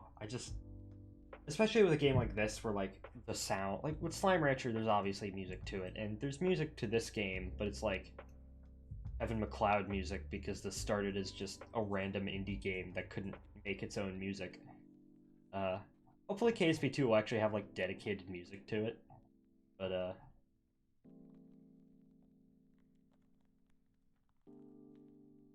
have no idea how long we've been going for. I kind of just want to find the anomaly and then we'll, I think I'll call it there, although I don't know how long that's going to take. It might take a bit.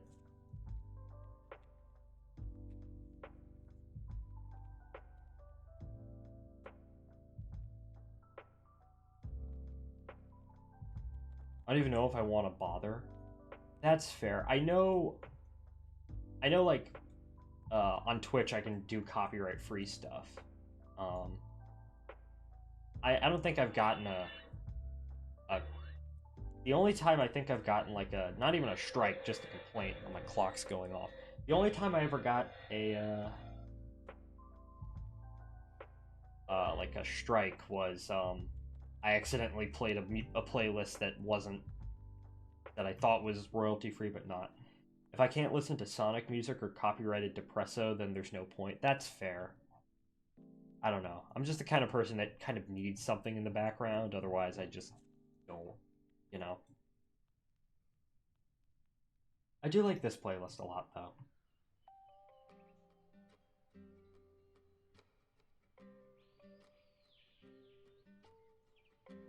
I'll turn it up a little bit.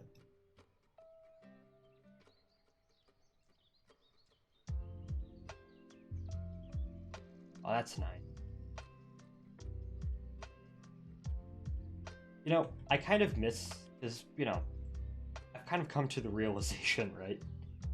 You know, driving is nice in this game, but it can be kind of dull at times. I don't know, it's not something that requires a whole lot of focus. The fishing lo-fi song from Frontiers?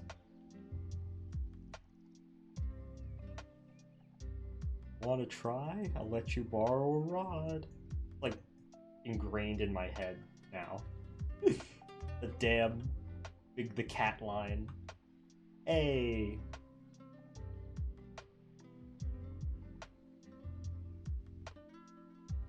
Frontiers had some good music.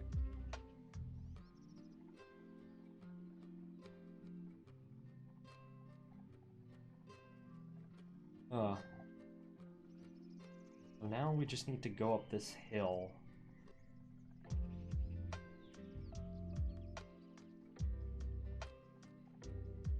You know, glitching through all the rocks. Oh, hold up. Don't want to slide. Come on. I'm still savoring its OST. Yeah. A game with a really good... Like, there's very few game OSTs that I'd, like, listen to just, you know, whenever I'm doing something else. But the Slime Rancher 1 OST, I don't know why. I like, the Slime Rancher 2 OST is a lot more, like, orchestral? I don't know. Big word hard. But I don't know, the one from 1 is just, the dubstep song went very hard. That's fair. Especially the level that it was paired with. That was fun to watch. Probably fun to play, too.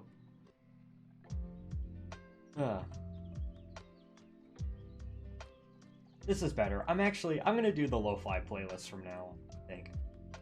Something different.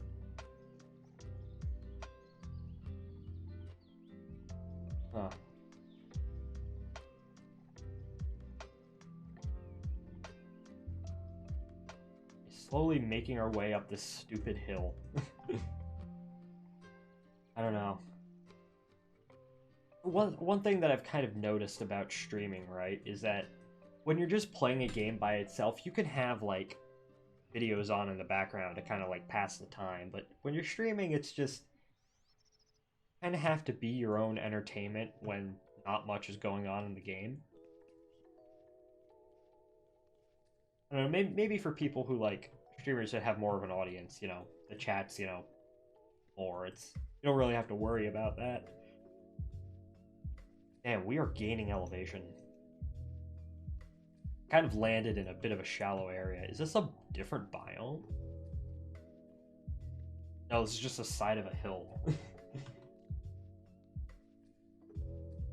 Oh, I totally forgot. Okay. Here's something that I only just remembered, right? I have the coordinates for where this thing is, and I have this surface scanning module which tells me my coordinates. Where if I'm on the wrong side of the fucking somebody pull up.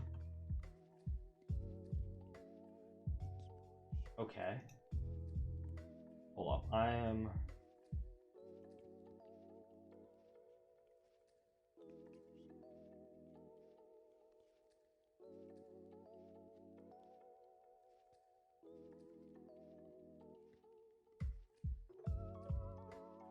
No, I'm on the right side of the planet. Okay, hold up. This is gonna be like when we were looking for the... Oh, we're sliding back. We're sliding back. The longitude is 85. This is gonna be like when we were looking for the Apollo 11 memorial, where I'm just stupidly fixated on the longitude and latitude, and then I don't even realize we're there until we're, like, right on top of it.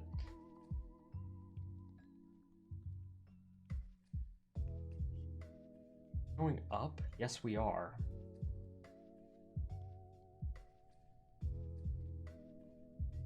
Okay. Latitude. Latitude says 17, so if I... Okay, it's kind of more this way, I think. Kind of more like over here? That leads us directly into... Okay. Let's find... The latitude is 17... So it's like this direction. Ugh.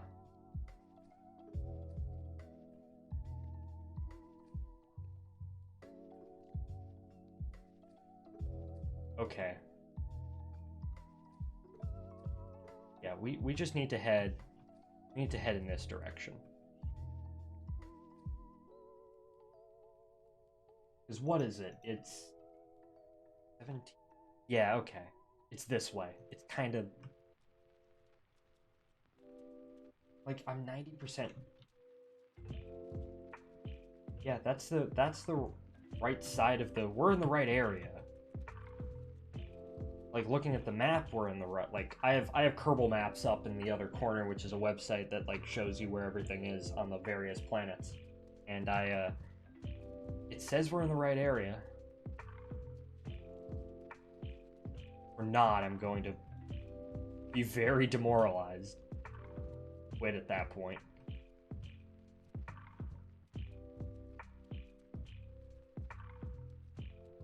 Huh.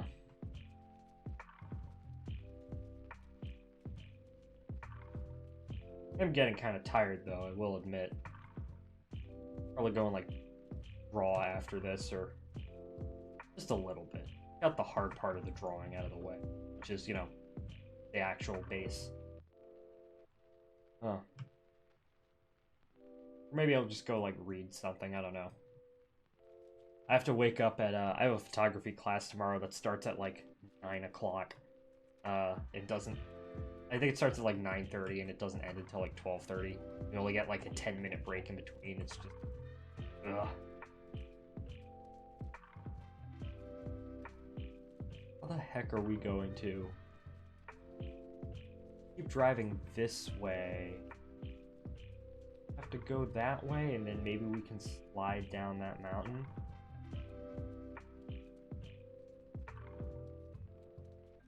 Like, if we just head north, we're gonna head off into a cliff, so I don't...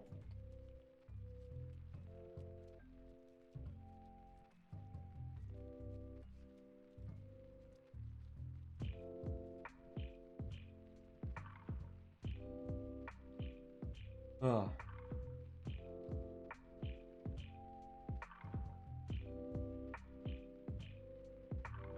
Just... I don't want to start heading that way, because I don't want to, like, head up and around.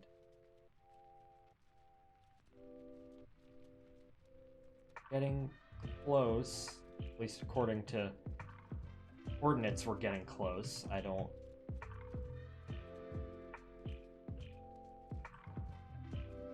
this is going to be exactly like the stream where we went to find the Apollo 11 memorial, my gosh. It's so satisfying when you get there, though. Like, oh my god, I came all this way and I finally found what the fuck I was looking for. It's gonna be so great. Come on, go faster. I don't even know how big this thing is. That's the thing. Like, it will stand out, obviously, because I think it's gonna be... It's not like one of these rocks, right? It's... I think it's bigger than... But I'm not entirely sure. I've never been, and I haven't really... I've, like, looked at the photos of it, but not, like, too many. Probably a mistake, but... Like, when I went to Dres, right, in my, like, my personal save, my non-stream save, I kinda... Like, I landed in the crater that it was in, but I couldn't find it until I just walked around a bunch. So... And I didn't have a rover for that one. I just had something I slapped together in like 10 minutes.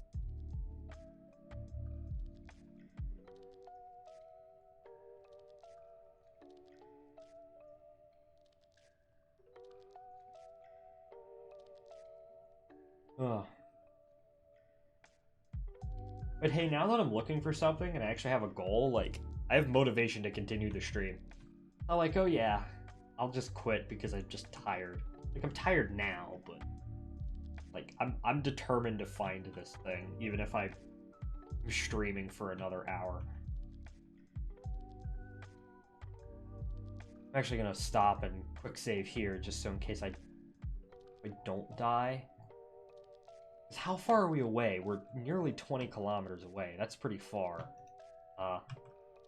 And if I, like, roll over and die, that's gonna absolutely suck. So...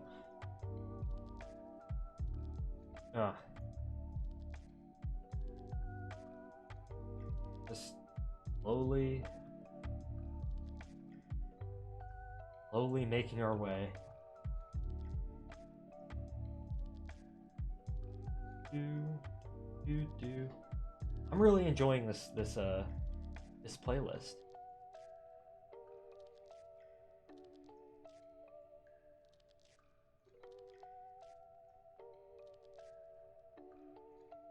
Crunch. Yeah, I can just hands off the keyboard now, and I can just coast down this hill.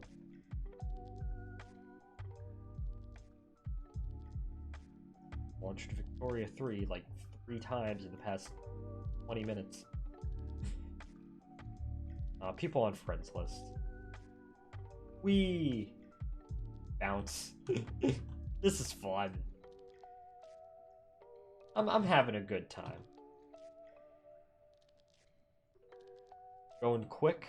Probably should lay on the brakes a little bit just so I don't, like, I hit something and if I don't die.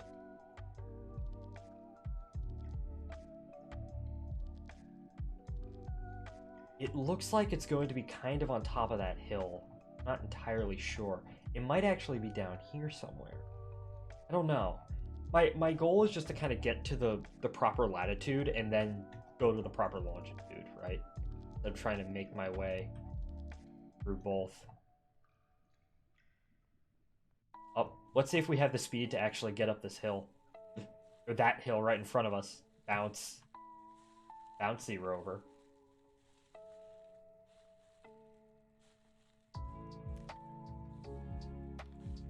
Oh, that's nice. Hold up, the music does seem a bit... Music did seem a bit loud, so I turned it down a little bit more. Okay, let's see if we can get up this hill. Come on. Come on, you can do it. Oh, I think we're gonna do it. Hey, nice.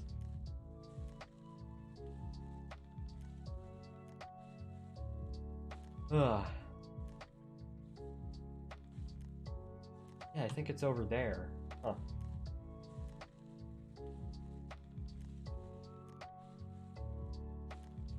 Damn it, it felt like we haven't even moved all that much. Distances here are wide. Damn. Oh well, if I just, you know, keep my speed up, we should be there soon. Maybe like in 30 minutes or so. Oh, that's pretty. Ugh. Game can be really pretty sometimes. SV2 is gonna look even better. Alright, we're heading down another hill again.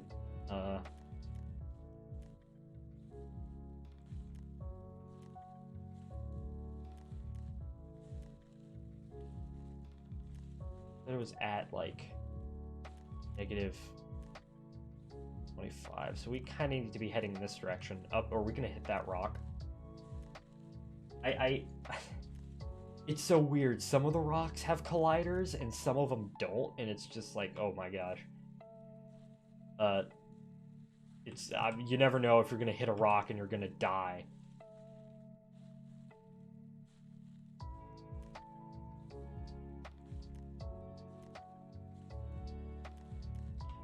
I think 30 meters a second. I should probably brake heading down this hill. Yeah, if we're not careful, we will spin out and die. That is absolutely... We're doing it now. Oh my gosh. Okay, we're heading sideways. We're shifting. Okay, there we go. We're back. Oh, okay, barely missed that one.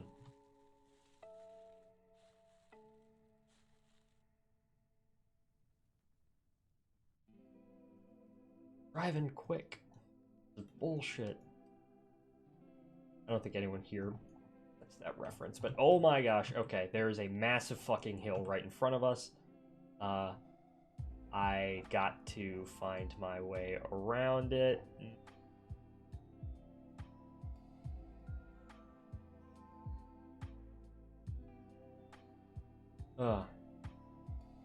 That's why you should look, zoom out so you don't drive off of a fucking cliff. It's fun. All the rocks just stopped, okay. Yeah, if we just keep heading in this direction, we should... Oh, I almost flipped over there. Okay.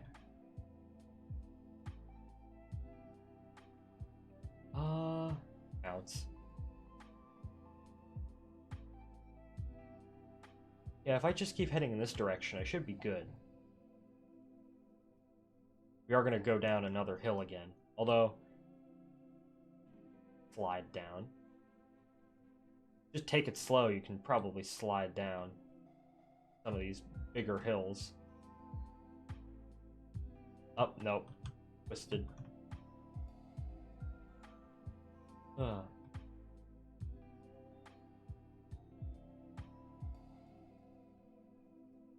Kilometers away.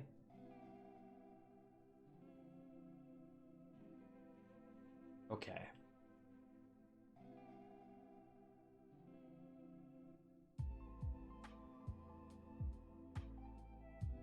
I don't see anything yet, although probably not in render range. That's the thing. Okay, we are going to slide down this hill, so I am going to brake. Start braking. So I don't, like, die going down this hill. Make it slow.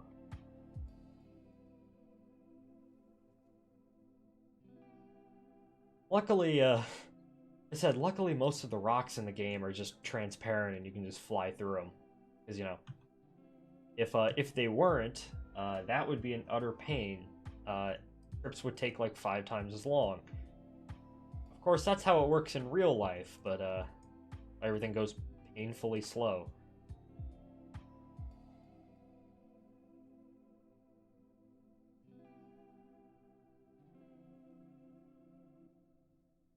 We are getting there. If the coordinates that I'm given are correct, it should be on the side of this hill. Is that it over there? That's kind of a big rock. Let's head over towards that big rock. That might be it. Off in the distance. It's in our general direction. Oh my god.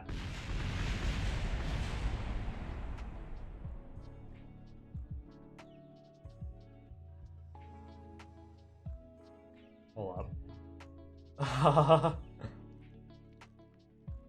Oh yeah, there it is. Look, it's a little Kerbal. Okay, we found it. But I died going down this hill. That's why you save. Okay, we found it, guys. We know where it is. Okay, I'm in the right area. I just don't die getting there.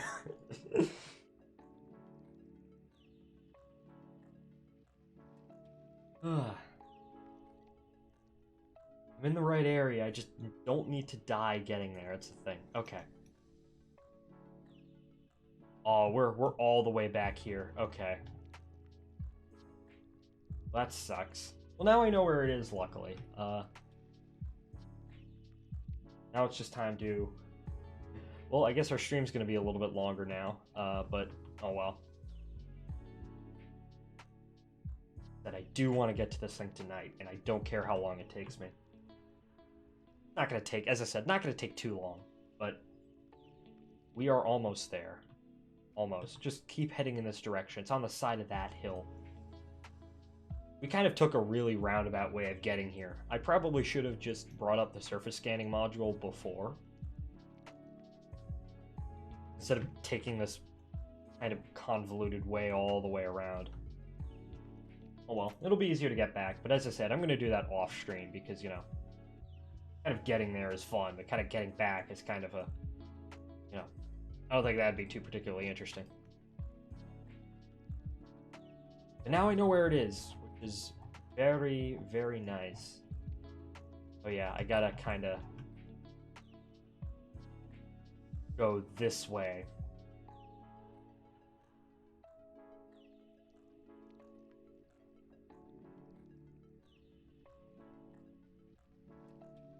Bounce.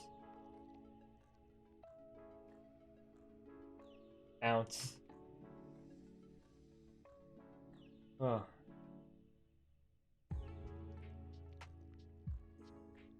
Yeah, I think I'm gonna use this playlist from now on. This is great. Nice, comfy, sit back in my chair.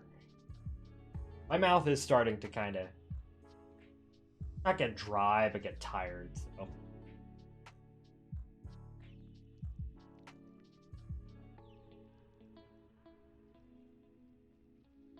Luckily, I know where I'm going now, so.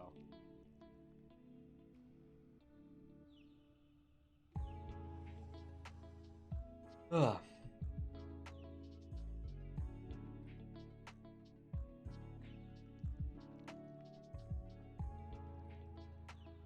You know, this is the hill that I said, oh yeah, we should probably, you know, speed up to go up it. I don't know.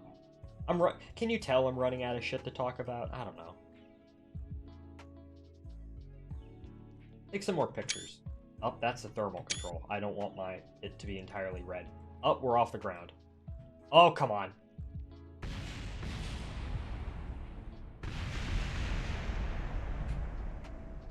Ah, that's the second time that's happened. Okay, I think I need more focus, right? I think I need to focus more, and instead of just, oh yeah, I can just goof off. I actually have to pay attention.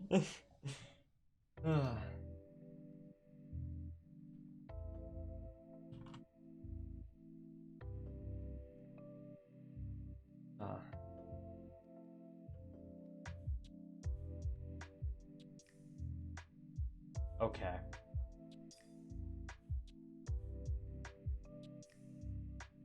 Stop being dumb and actually start paying attention to, where the heck you're going. Don't go too fast, too. Gotta be careful. Obviously, don't go at like 3 miles an hour because it's stupid, too.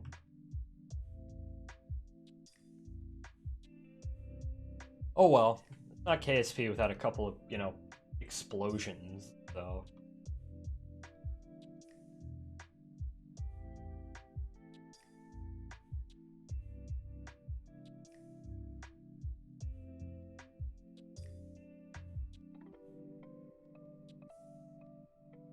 Ugh.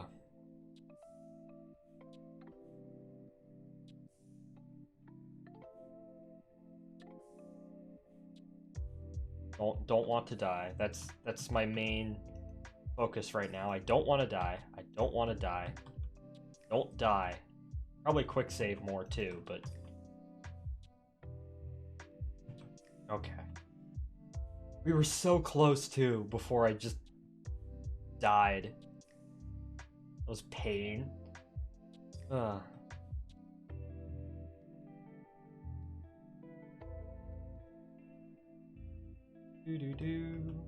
Do. Ugh. Oh, bounce. Nope, nope, nope, nope, nope. We're not dying. We're not dying. Oh, okay. Okay. We are not dying. Maybe I just got super lucky that previous time. Just coast like this. Everything will be alright. Gotta keep telling myself that.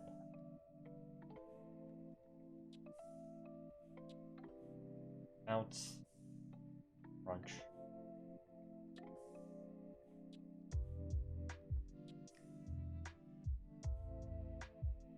Ugh. I am actually getting rather tired. Maybe this is why I keep crashing. Zoom out. I know where it is now. We're so close. We're so close it's not even funny.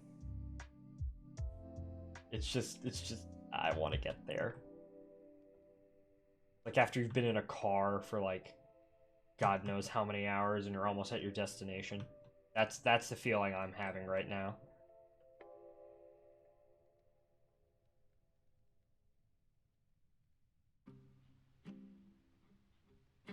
Ugh.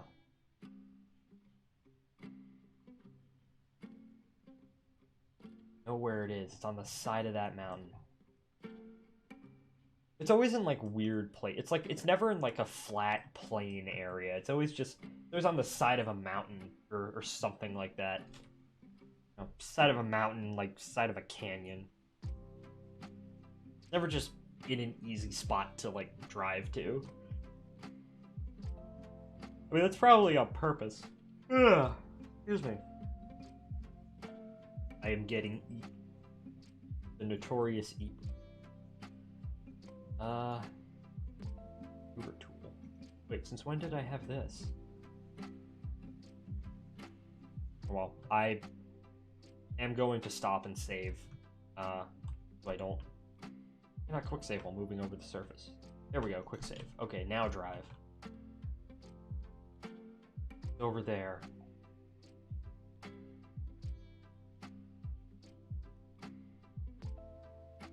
See. You can start driving down this hill. kind of a more direct... Actually, no. You have to take this way, because that way's more shallow. Not as hard on the rover.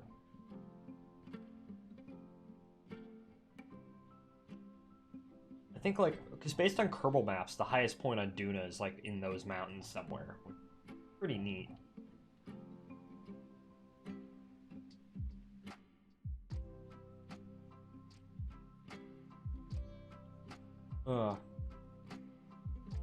There's no, like on Mars you have, like, Olympus Mons, which is, like, the highest mountain in the solar system.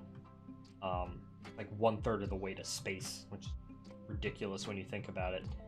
And, then you also have, like, you know, you have the Valles Marineris, which is the massive, you know, trench in the side of Mars. And, Valles Marineris, I think, is, like, the lowest point in the solar system, technically, by like, land. So you have the highest and lowest points in the solar system on the same planet. But, like, Duna... I don't think Duna really has that. Like Duna, I don't think has, like... It might have a big canyon. It doesn't really have, like, a big canyon or, like, a big, like, stupid volcano like actual Mars does, right? Kind of makes it less interesting for me from that kind of perspective view. I don't know. I wish in KSP2 there's more like ridiculous out there surface features, because, you know, actual surface features on, like, places out in space are just pretty crazy.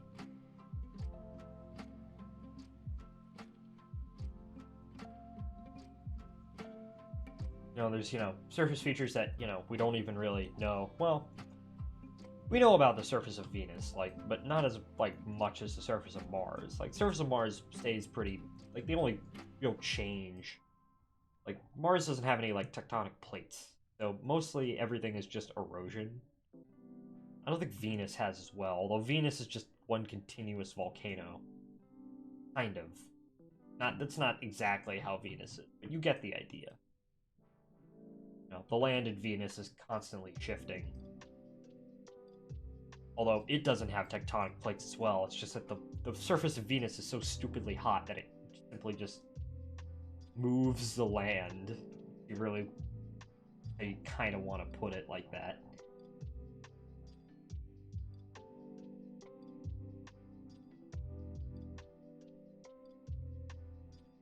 Alright. We are heading down this hill. This is going to be rather... This is going to be a bit... have to go slow.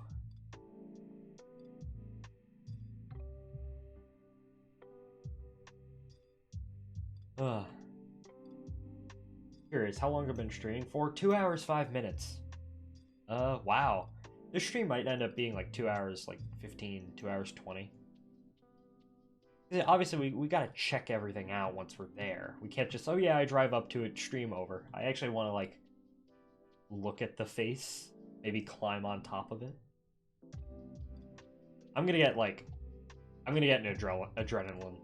adrenaline rush when we see that thing, like, up close. I've never been to it before, so... Right. Come on. Hey, dude, stop. Please, stop your movements. There we go, quick save, and now time to go.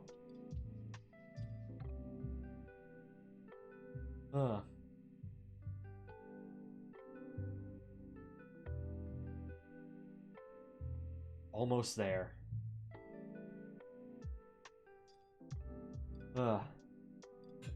Reminds me, like, I said this before, but it kind of reminds you, like, you're finally at your destination after a long car drive.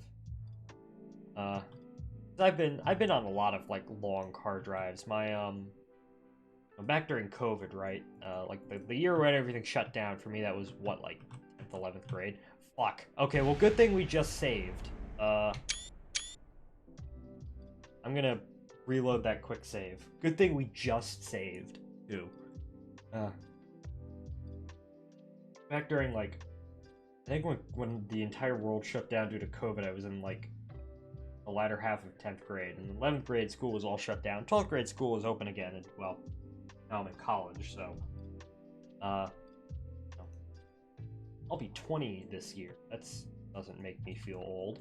But, you know, my dad had one of those jobs where his job involves a lot of traveling, and it was one of those jobs that, like, he couldn't do from home. He had to travel because of it. So we often drove from where we live up in Virginia to the Carolinas, Georgia, whatnot.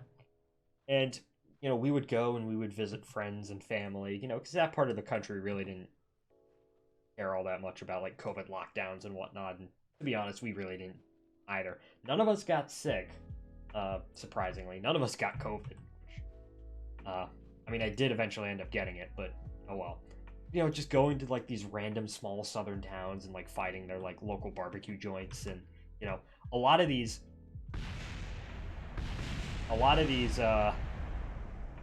trips that we would make is, like, we would drive, like, DC to Atlanta, or, like, DC to Charlotte, and sometimes DC to Atlanta in, like, a single day.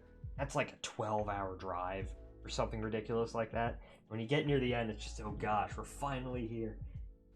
Of course, he was the one doing most of the driving, although near the end, I was doing a lot of the driving as well. First time I drove, like, for more than 5 minutes was actually on a highway for, like, 2 hours in South Carolina or something like that. A lot of fond memories from that, you know, roughly 2 years that, you know, we did that. I'd go with him, like, once or twice a month and be gone for a week.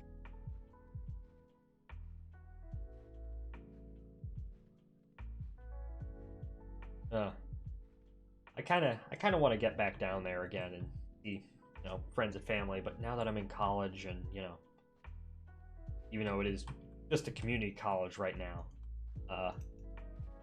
my schedule, you know, with work and stuff, it's just too busy. I can't afford to really, except during, like, breaks, I can't really afford to, you know, take a week off and spontaneously drive to Georgia. Although one place I really do miss is there is this, I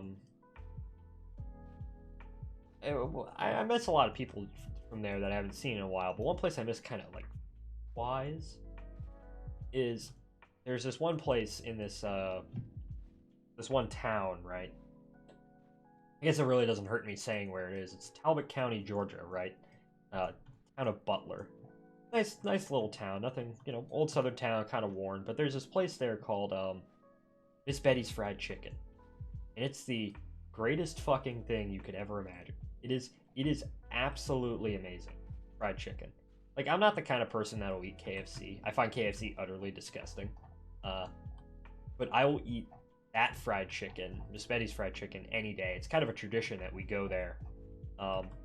When we go down to that area, we stop in the middle of town, we get chicken, and, you know, and then we drive to, well, wherever we're going in that county. I'm not going to tell you exactly where, and we set up by the railroad tracks, and we just watch trains go by as we eat chicken. There's also the best Chinese place I've ever been to is also right next door. It's kind of weird. It's, you know, the best Chinese place in just a small southern, you know, town in the middle of nowhere. When we drive there, you know, there's a Waffle House. I forget exactly where. It's like, you get off I-75 and you get onto one of the kind of state highways that you need to get on there. There's a Waffle House. I forget exactly what town it's in. Terrible at remembering town names. But my dad always, when we pass him, my dad always tells a story that he bought a. So, like, my family's Greek and we celebrate Greek Easter, and that's always kind of a big thing, right? So for Greek Easter, you always make a lamb. You always roast lamb. You know, my dad when lived down there, this is, like, before I was born. This is in, like, the late 90s, but he bought a lamb off someone to roast for Greek Easter. So he and my grandfather went down to this you know, Waffle House on the side of, you know, I-75, the exit of I-75, and got this lamb, and he expected it to be dead, right? But no, it was a live lamb. What the fuck do you do with this? Well, you kill it and you eat it. My dad was the one to do it, because my grandfather, despite, growing up in rural Greece and whatnot, and, was just too squeamish to kill it. uh, so we always point that out. That's always a fun anecdote. I have a lot of stories, both my own and stories that people have told me, uh, from that general area, and those trips that we took. Very, very fond memories.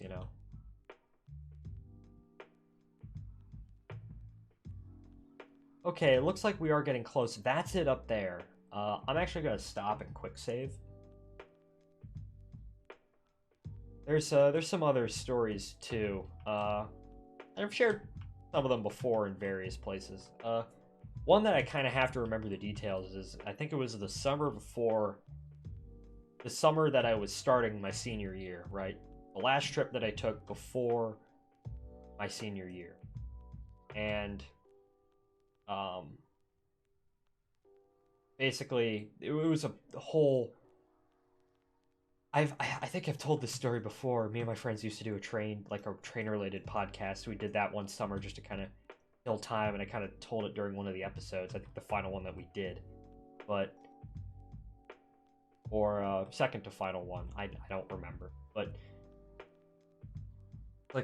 me and my dad went down there. And we got there super late, and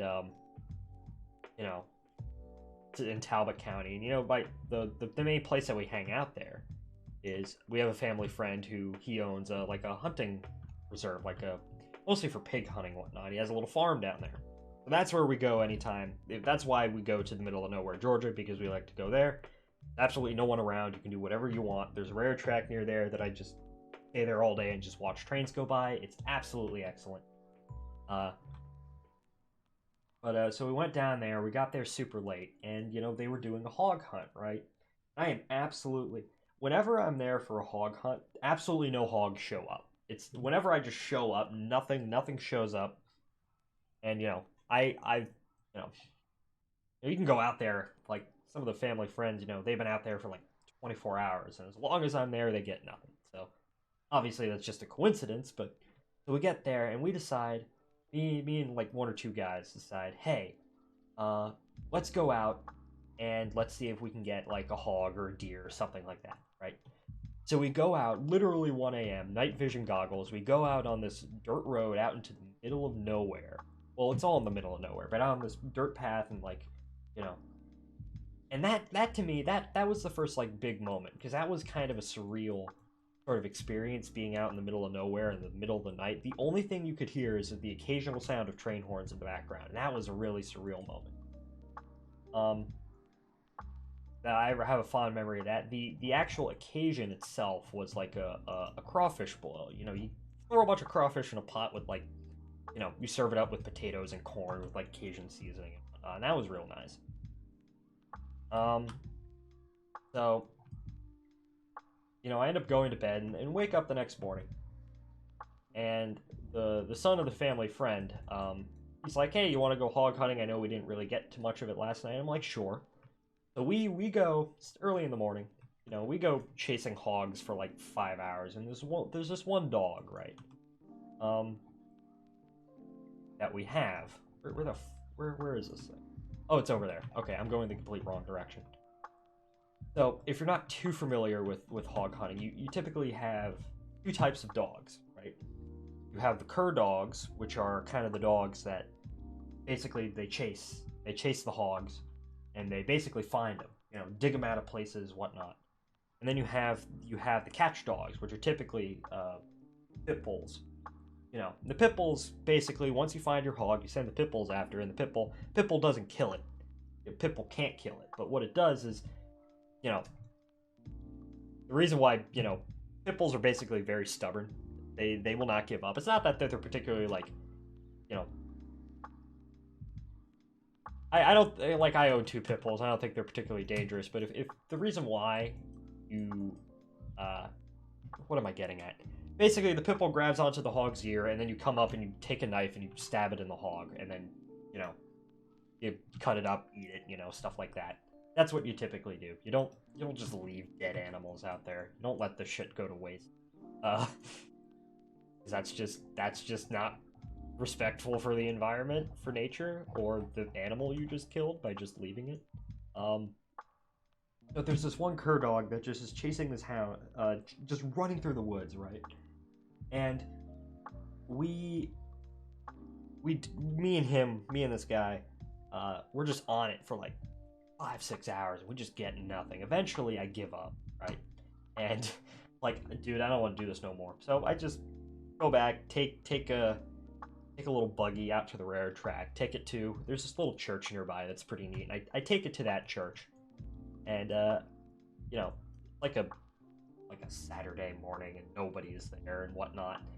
But someone must have been there because I start hearing singing, and I get a bit freaked out by it. But that's kind of foreshadowing, I guess.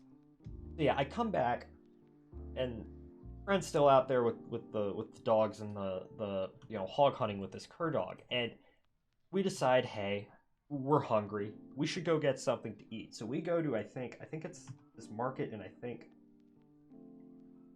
it's Buena Vista, Georgia. I completely forgot. We go to this market, right? And we're in this market for like 5 minutes, and then guy I'm with kind of realizes something, and he runs out to his truck, and then takes a look at this cur dog, and he's like, my god, this guy is overheating. This dog is overheating. Because this dog was running back and forth in the middle of like the Georgia 80-degree weather after I guess trying to look for hogs. Like, oh shit, okay, we need to cool this dog down. So we look up, first thing we do is we look up veterinarians, right? I think it's a Saturday. There is not a single veterinarian open for 50 miles, right? The nearest veterinarian I think was open, that was in Macon, which I think is like 75 miles from where we were. So we're like, well, shit, right? We need to try and cool this dog down by ourselves. So we drive into this town. I forget the name of the town. It might have been Buena Vista. As I said, I'm terrible with town names. And what we do is we try and cool this dog down with water. We try and cool this dog down as much as possible. And eventually, the guy I'm with, his dad, just tells him, dude, at this point, stop trying to cool him down yourself. Just take this dog to Macon. Take this dog to that, the nearest veterinarian that's open. So he goes off, like, oh, what's going to happen with this dog, right? And he's still overheating. And, we end up getting barbecue because, well, we end up stopping on the side of the road and getting barbecue as we head back to the farm. And I'm just thinking, my gosh, this is quite an experience, this dog. I hope this dog makes it, because this was a favorite dog of the guy that I was with. So I think he makes it like not even halfway to make it, and the dog just dies from overheating. The dog is just dead. Which, I kind of get a bit freaked out because you have the dog dying combined with, I passed by a church where no one was there, but I heard phantoms singing. There's a whole bunch of other weird kind of little things that are kind of off and out, about this trip. Kind of a weird set of, happenings and whatnot. Eventually, bury the dog, and eventually me and my dad, we have to get back. We have to get back to Virginia. So we leave, and we end up stopping to top it all off, right? Combined with the church and the dog and literally everything else that happened during this trip. There's another thing that I forgot to tell at the beginning. We stop in like a gas station. I don't even remember where. I think it was up near Duluth, because we were trying to get to the highway, right? And I go into the bathroom because my bladder sucks and I need to go to the bathroom every 5 seconds. And I wander into the stall, right? And in the stall, there's something along the lines of, like, I completely forget. I kind of forget exactly what it said, but it's something along the lines of like,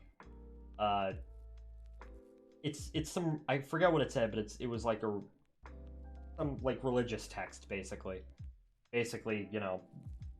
like life is like finite, come to Jesus or something like that, right? And I don't even remember what it said, but I just freeze, you know. And because after everything that has happened during this trip, it's just like, what a fucking coincidence, right? And I go back into the truck and I lay down, sleep, and I just everything that happened during that trip just kind of comes back. So that was quite an experience. That's my favorite story from that entire, I guess 2-year period of my life where I was just constantly on the road with my dad going places just about the southern United States. Oh yeah, and at the beginning of that trip, I completely forgot. So while we were driving down there, first we visited some family friends, and then we drove down to the farm area, right? And I was driving. This is when I was still learning to drive, but because I was pretty late learning to drive, we probably could have been there about. And we ended up chasing this train. Not that I complain. We come across, as I said, I can't remember the town names, but we come across this. Basically, we're stopped at like a gas station with like a Piggly Wiggly that looks like it's been bombed out. What the fuck? Okay, oh wait, why are we bouncing? And then we just end up chasing this train, all the way to the farm, which is pretty neat. That was another experience from that trip. What's some other things as well from that general period? Oh yeah, another thing is that, so where is it? Oh, it's over there. The fucking thing is over there.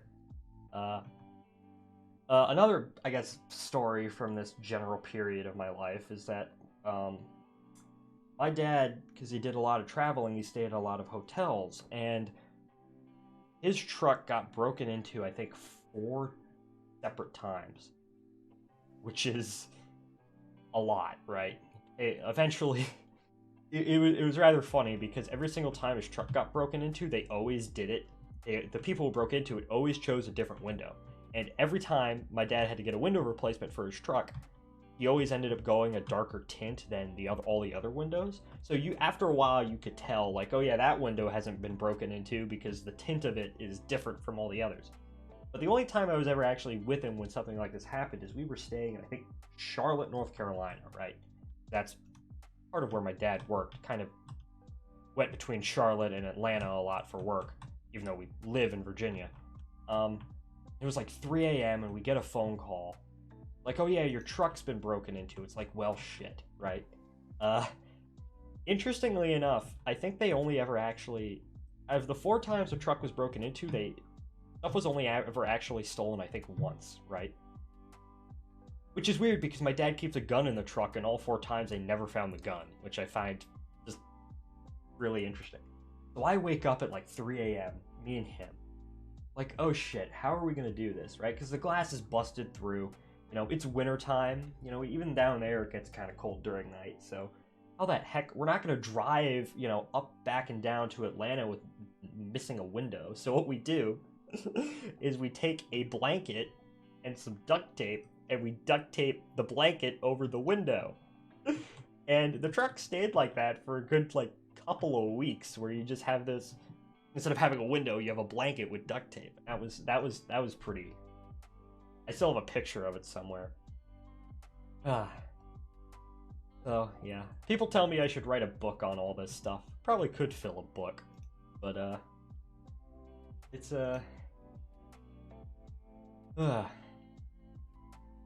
yeah, some pretty fond memories. 23 kilometers away. Yeah, we took a really roundabout way in order to get here, but we're here, guys. We made it to the face on Duna.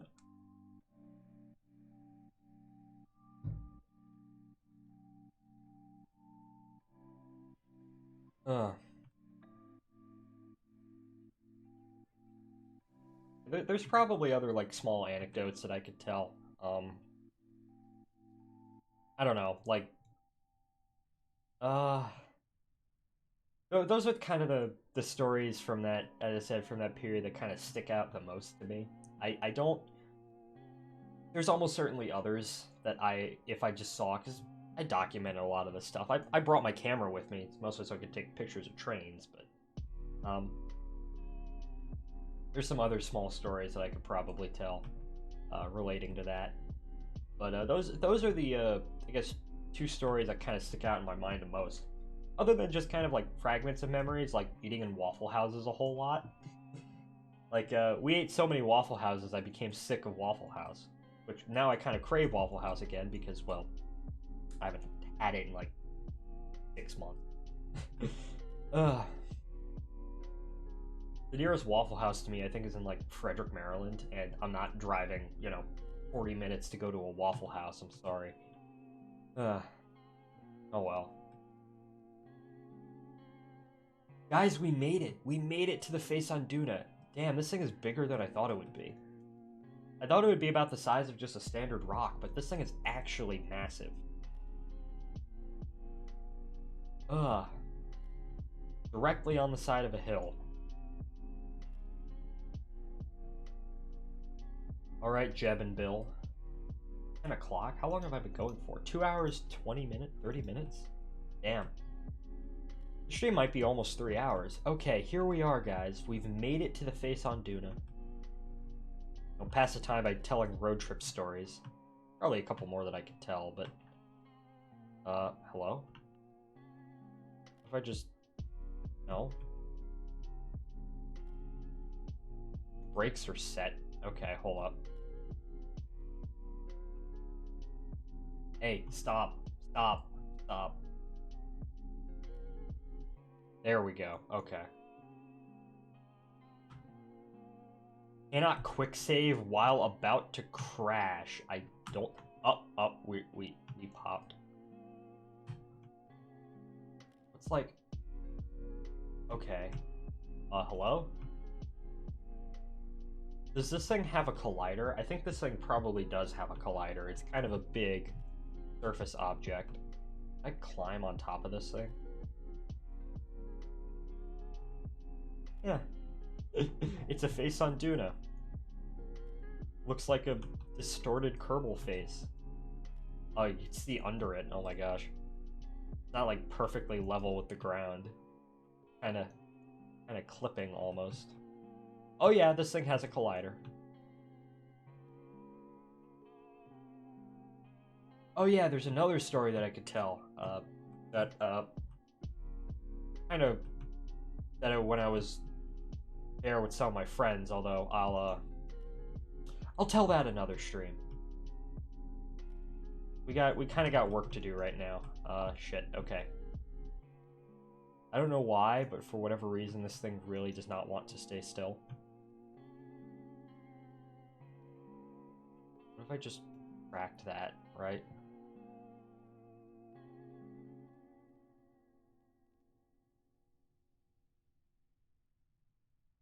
I need to find, like, a good place to actually stop.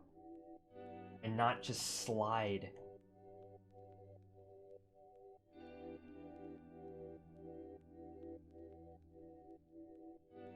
If I just do like this.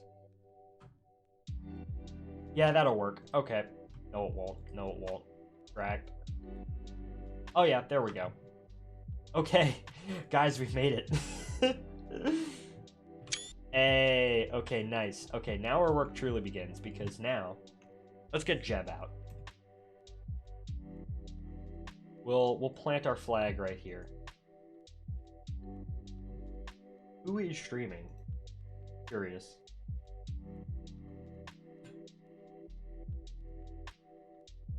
Some people watching? Oh well. Okay.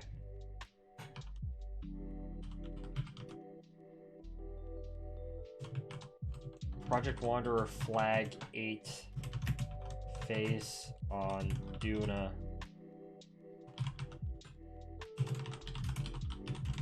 What's this doing here? Who constructed this absolute moment? I don't know. I forget. Is the gravity on Duna... Oh, it's not strong enough. We're just burning EVA propellant at that point. Okay. Can I, like, climb this thing? Oh wait, hold up.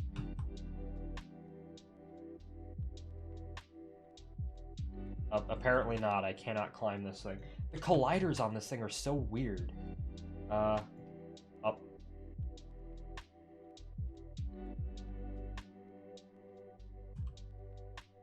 Like, I can't actually get up, like, next to it.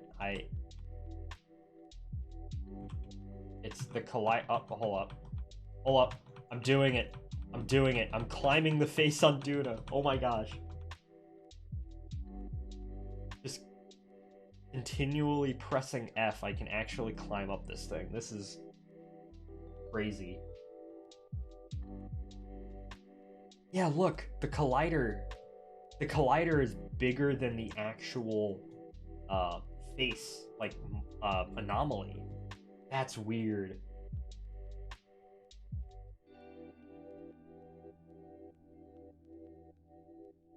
As far as we can go.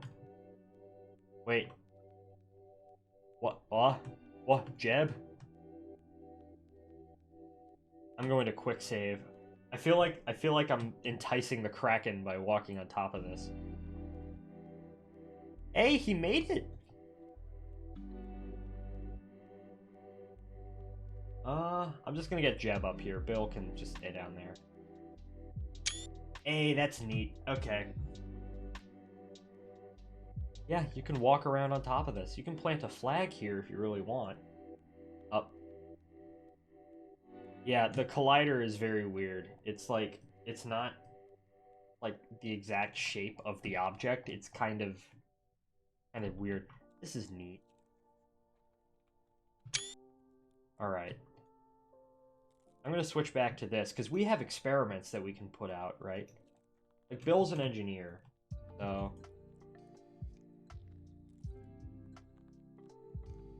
the first thing I'm actually gonna do, right, is... we're gonna repair that. Okay.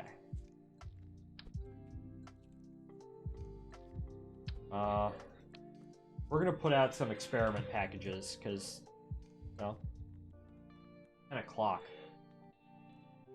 We're gonna put out some experiments. I brought them all this way, I might as well.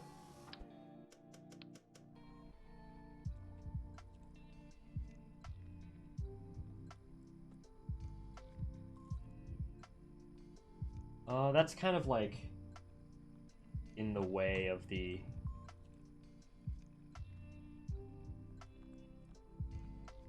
like in the way of the, what's it called? Base. Okay.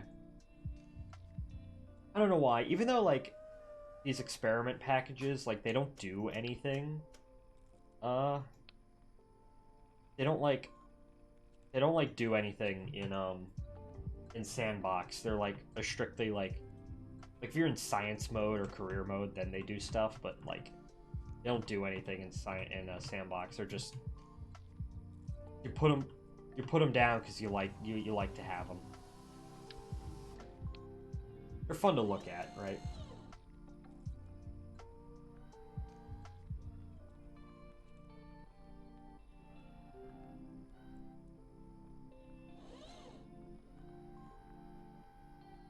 You know, maybe there's some like fancy science from here that you can get, but I don't think the anomalies have like if you take like a crew report on an anomaly, I don't think it does anything. It's just flavor. Oh, that fell over. Okay.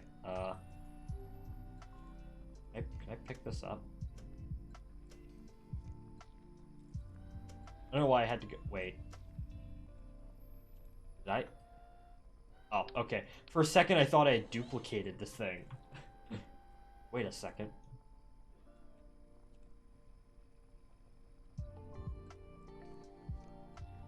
Probably not the best place to put it down, because we're on a slope.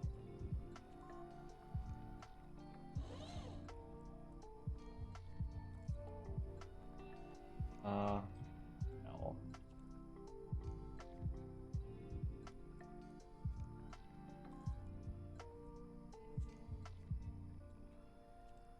Don't fall over. Oh. Sure, that thing's just gonna be falling over. I'm too lazy to actually, like, have it be straight upwards. Okay, now time for the power source, which is the this is literally a nuclear reactor. that powers everything up. No, like, rhyme or reason to me putting these down. It's just whatever. It's just whatever. They're here for show.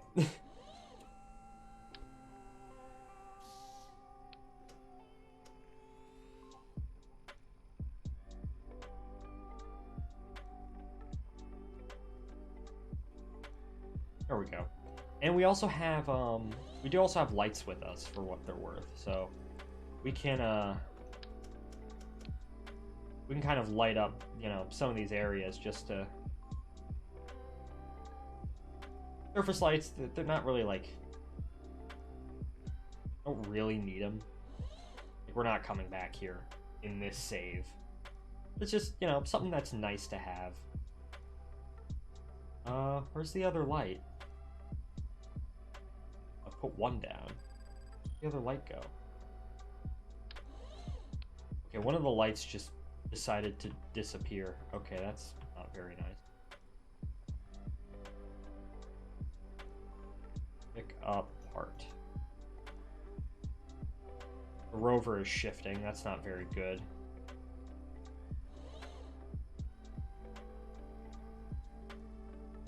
Lights on. Pitch angle. Go. I'm gonna put Bill back in the rover just so there's some control in the rover when it kind of... Hey, come back here. Oh. Hey. The rover's flying. It's moving away from us, damn it. Come on. Oh, I stopped it. E for board. There we go. I don't know why it's doing this. Retract. It's sliding down. That's no fun.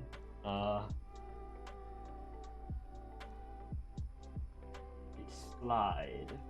Just doing the funny slide. Okay.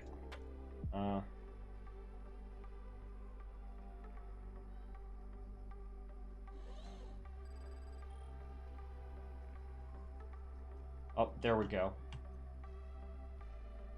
Luckily, Bill is back in the rover, so we can actually, like, break the damn thing. Or, like, turn the brakes on, not break the rover. I don't want Bill to break the rover. You know, we kind of need this thing. You know, in order to get back. Oh, well.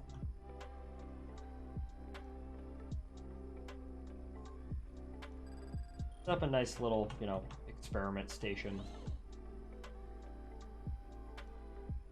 We're gonna slam into the... I hate the fact that this thing is just sliding around. Oh well. It is what it is. I'll just slide it in a way where it gets lodged against the collider of the stupid... of the face.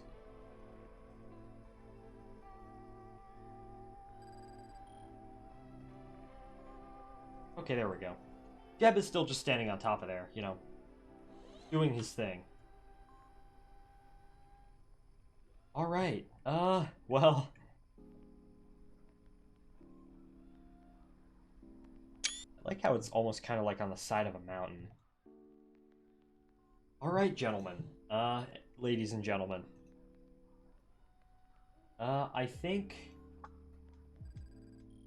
I am going to end the stream here. I'm gonna be honest, I am very exhausted. I'm